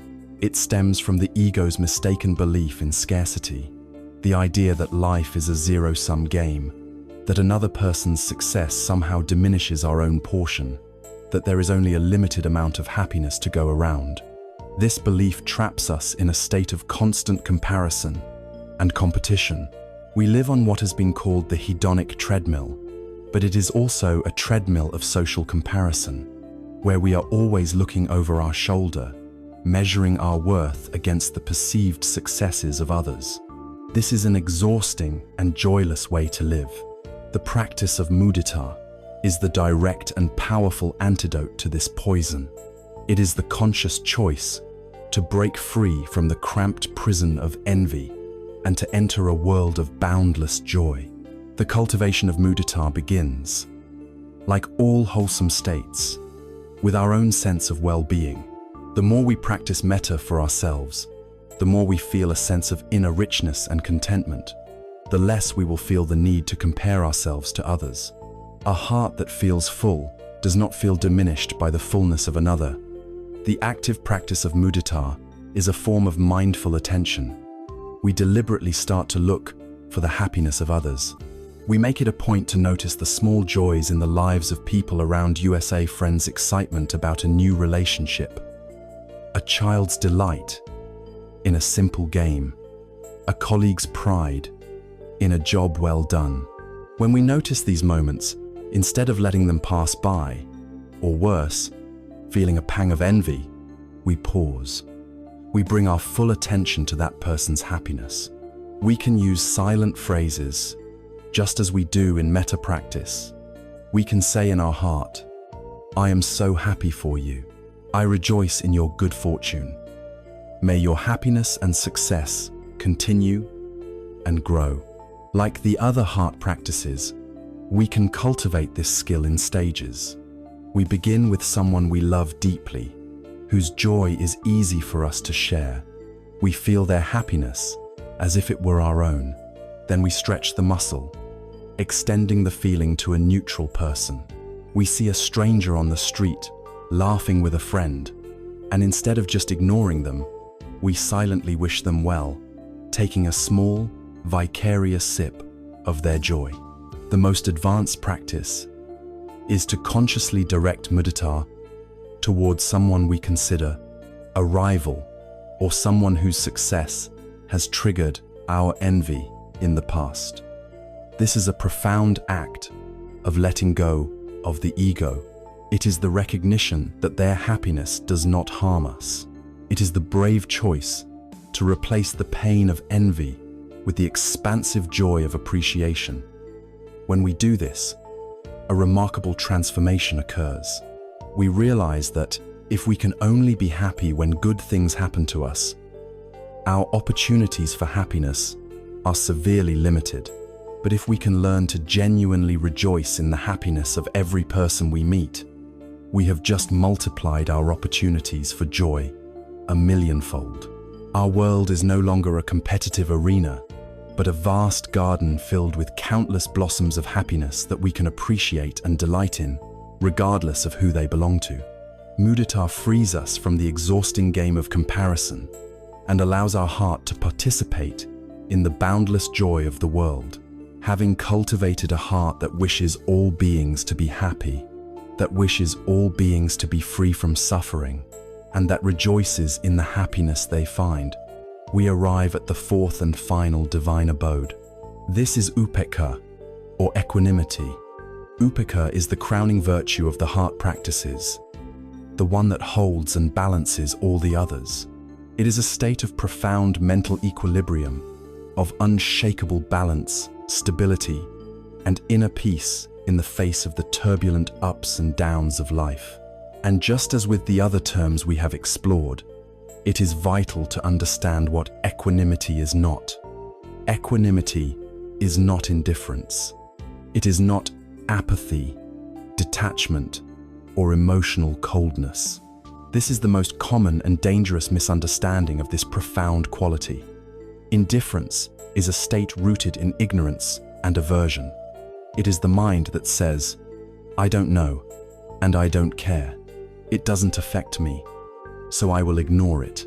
This is a closing down of the heart, a retreat into a shell of self-interest. True equanimity is the very opposite. It is born from the deepest love, the most profound compassion, and the clearest wisdom. It is the ability to care deeply, to love boundlessly, and to feel compassionately, while simultaneously understanding that we cannot ultimately control the outcomes of life. It is the wisdom to accept the unfolding of things according to their own nature and their own karma. The most powerful analogy for equanimity is that of a great mountain. The mountain is not indifferent to the weather. It is fully present for it all. It allows the warm, gentle sunshine to fall upon it. It receives the nourishing rain. It endures the howling, violent winds, and it bears the immense weight of the winter snow. Through all of these changing conditions, the praise of the sun and the assault of the storm, the mountain remains utterly stable, solid, and unshaken in its own being. Upekkha is the practice of cultivating this mountain-like stability in our own mind. It is the ability to remain balanced and centered amidst the 8 worldly winds, the inevitable pairs of opposites that blow through every human life: pleasure and pain, gain and loss, praise and blame, fame and disrepute. The ordinary mind is constantly thrown off balance by these winds, soaring into elation with praise and crashing into despair with blame. The equanimous mind experiences them all without being knocked over. It feels the pleasure without clinging to it. It feels the pain without resisting it. It hears the praise without developing pride. It hears the blame without collapsing into shame. Equanimity is the great protector of the other three divine abodes. It provides the vast, stable container that allows them to be wholesome and liberating. Equanimity keeps our loving kindness from becoming selfish, clinging, or possessive attachment. It keeps our compassion from degenerating into overwhelming grief or burnout. It keeps our sympathetic joy from becoming manic excitement or heedlessness. Equanimity is the grounding wisdom that holds all the boundless love. The practice of equanimity is cultivated by seeing the big picture. It is the deep, experiential understanding of the laws of karma and impermanence. When we see someone suffering, our heart responds with compassion, but our wisdom responds with equanimity, recognizing this suffering is the result of past causes and conditions. I will help in any way I can, but I cannot ultimately remove their karma.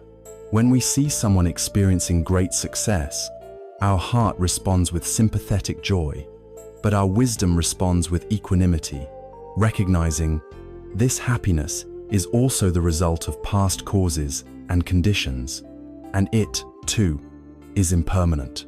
This is the ultimate letting go. It is releasing our need to control the universe.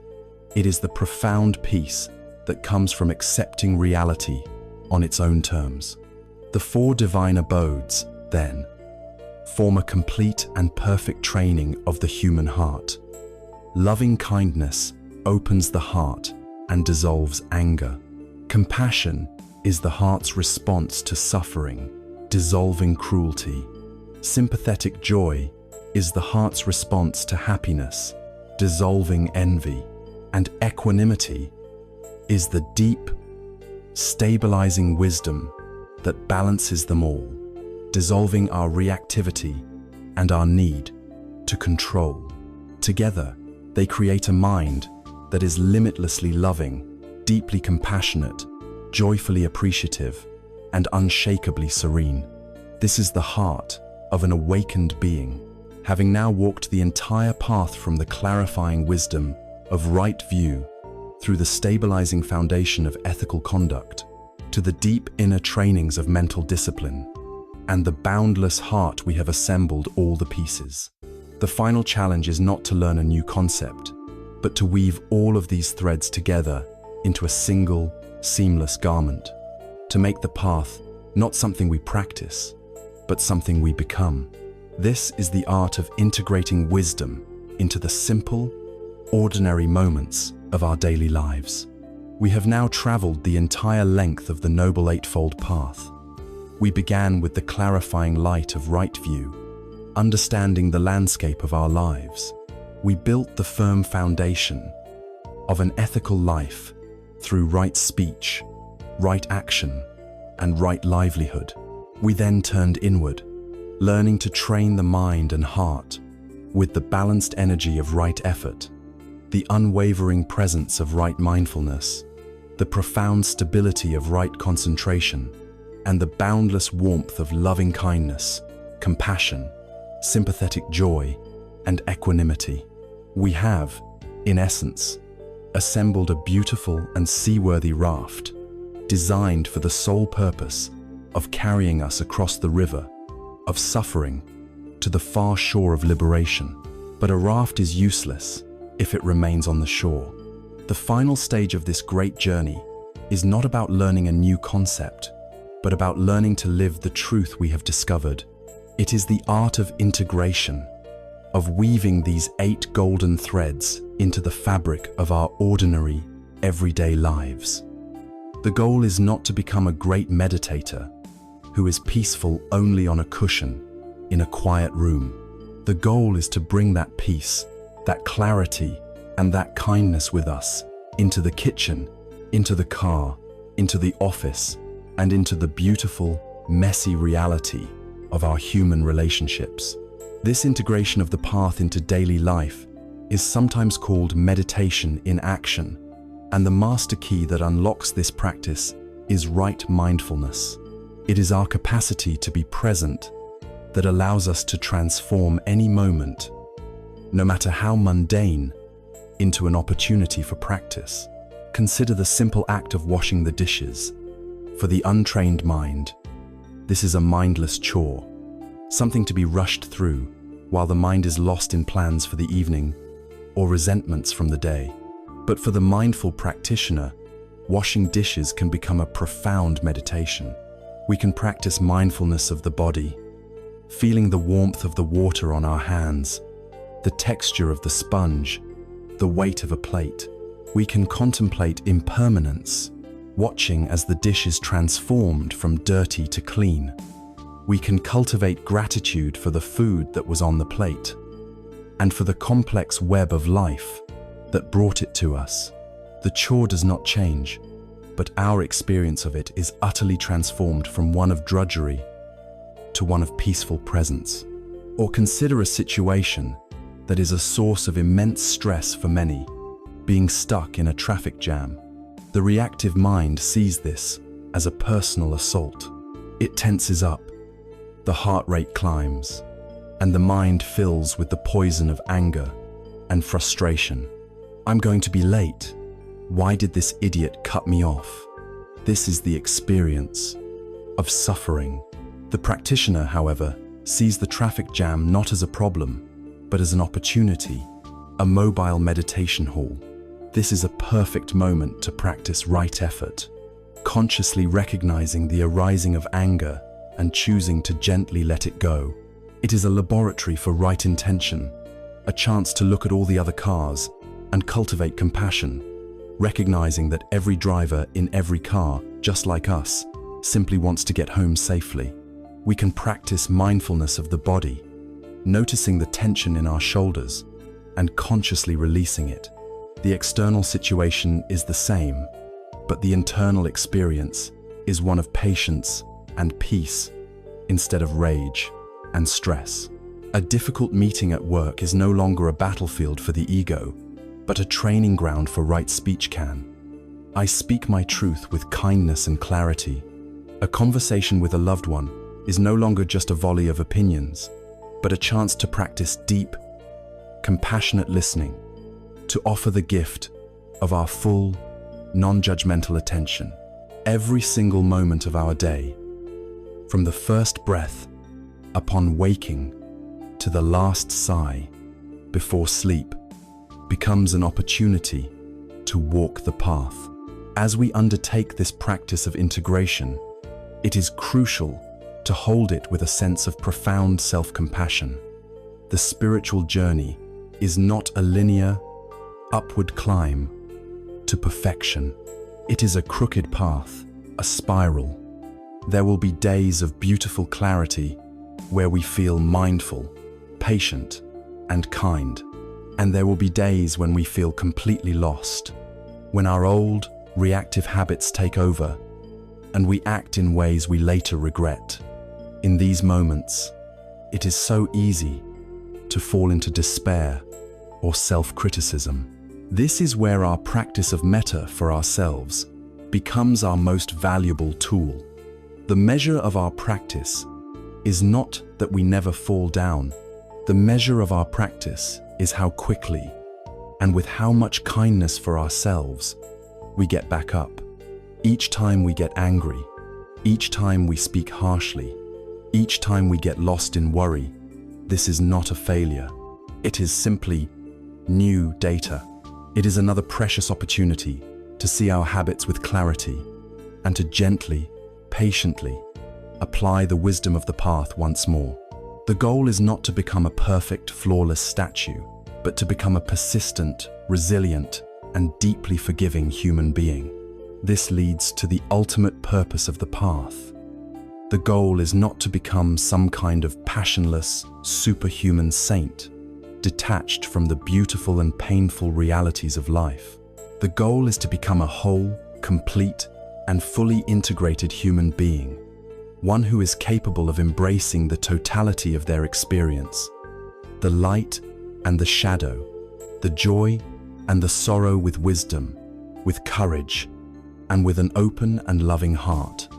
There is a famous Zen story that illustrates this perfectly.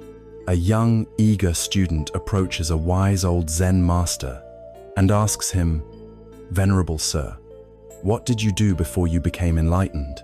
The master thinks for a moment and replies, "Before I was enlightened, I chopped wood and I carried water." The student is excited, thinking he will now hear of some great, miraculous transformation. "And what do you do now?" he asks. "Now that you are enlightened," the Zen master smiles gently and says, "A second time, now that I am enlightened, I chop wood and I carry water." The lesson is profound. On the outside, life may not change. We still have responsibilities. We still have to engage with the world. We still chop our wood and carry our water. The great transformation of the path is entirely internal. It is the quality of mind with which we perform these ordinary actions. Before the path, we chop wood with a mind full of resentment, anxiety, and endless internal chatter. We carry water while being lost in thoughts of the past and future. After walking the path, we just chop wood. We just carry water. The mind is present, calm, and infused with a quiet sense of peace. The action is simple, direct, and complete in itself. The sacred is not found in some distant, heavenly realm. It is discovered right here, in the heart of our ordinary, everyday experience. Walking the path is simply this: the moment-to-moment, day-to-day practice of closing the gap between the wisdom we know and the life we live. It is the continuous choice to be present, to be kind, to see clearly, and to find our freedom, not by escaping the world, but by engaging with it fully, with the whole of our awakened heart. We began this journey together, on a precarious tightrope, suspended over the noise and chaos of a world that relentlessly demands more. We started with the quiet, universal ache of dukkha, the feeling that something is fundamentally amiss. From that honest starting point, we walked a long and ancient path.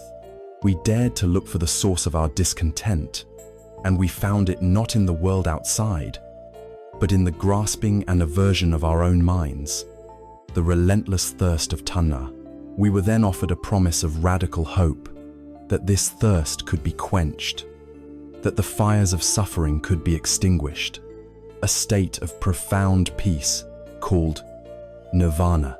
And we were given the raft to make this journey, the beautiful and complete design for a wise life known as the Noble Eightfold Path. We learned to see that karma is not a punishment, but a simple and empowering law of cause and effect, and that our greatest challenges are not obstacles, but our most potent and personal teachers. We have traveled from the shore of confusion to the shore of clarity. If there is one essential truth that echoes through every step of this journey, it is this: peace is not found in a perfect life, but in a perfected mind. We spend so much of our energy trying to arrange the external world in a way that will finally make us feel safe and happy. We search for the perfect job, the perfect relationship, the perfect home, believing that if we can just get all the pieces in the right place, we will find lasting contentment. But this path reveals that to be a futile search, for the world is, by its very nature, impermanent and uncontrollable. Peace is not an external destination we must struggle to reach. It is our own true nature, a sanctuary within us that has been obscured by the clouds of our own confusion. The teachings of the Buddha do not offer us a magic wand to calm the storms of life. They offer us an anchor, allowing us to find our own unshakable stillness in the very eye of the hurricane.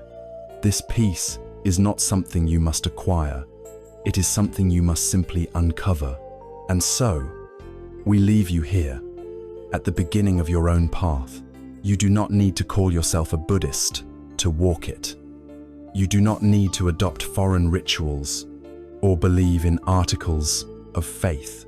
This wisdom is a human heritage, a science of the mind, and a training of the heart that is available to anyone, in any culture, at any time, who has the courage to look within. Your journey does not begin tomorrow, or after you have read one more book, or when your life finally calms down. It begins now. It begins with your very next breath, feeling the simple sensation of air entering and leaving your body. It begins with your very next thought, with the simple intention to be just a little bit kinder, a little more present, a little more forgiving of yourself and others. The capacity for profound peace, for unshakable freedom, is not the special privilege of a chosen few. It is your birthright. The power to transform your own suffering is, and always has been, right here, in your own mind and in your own hands.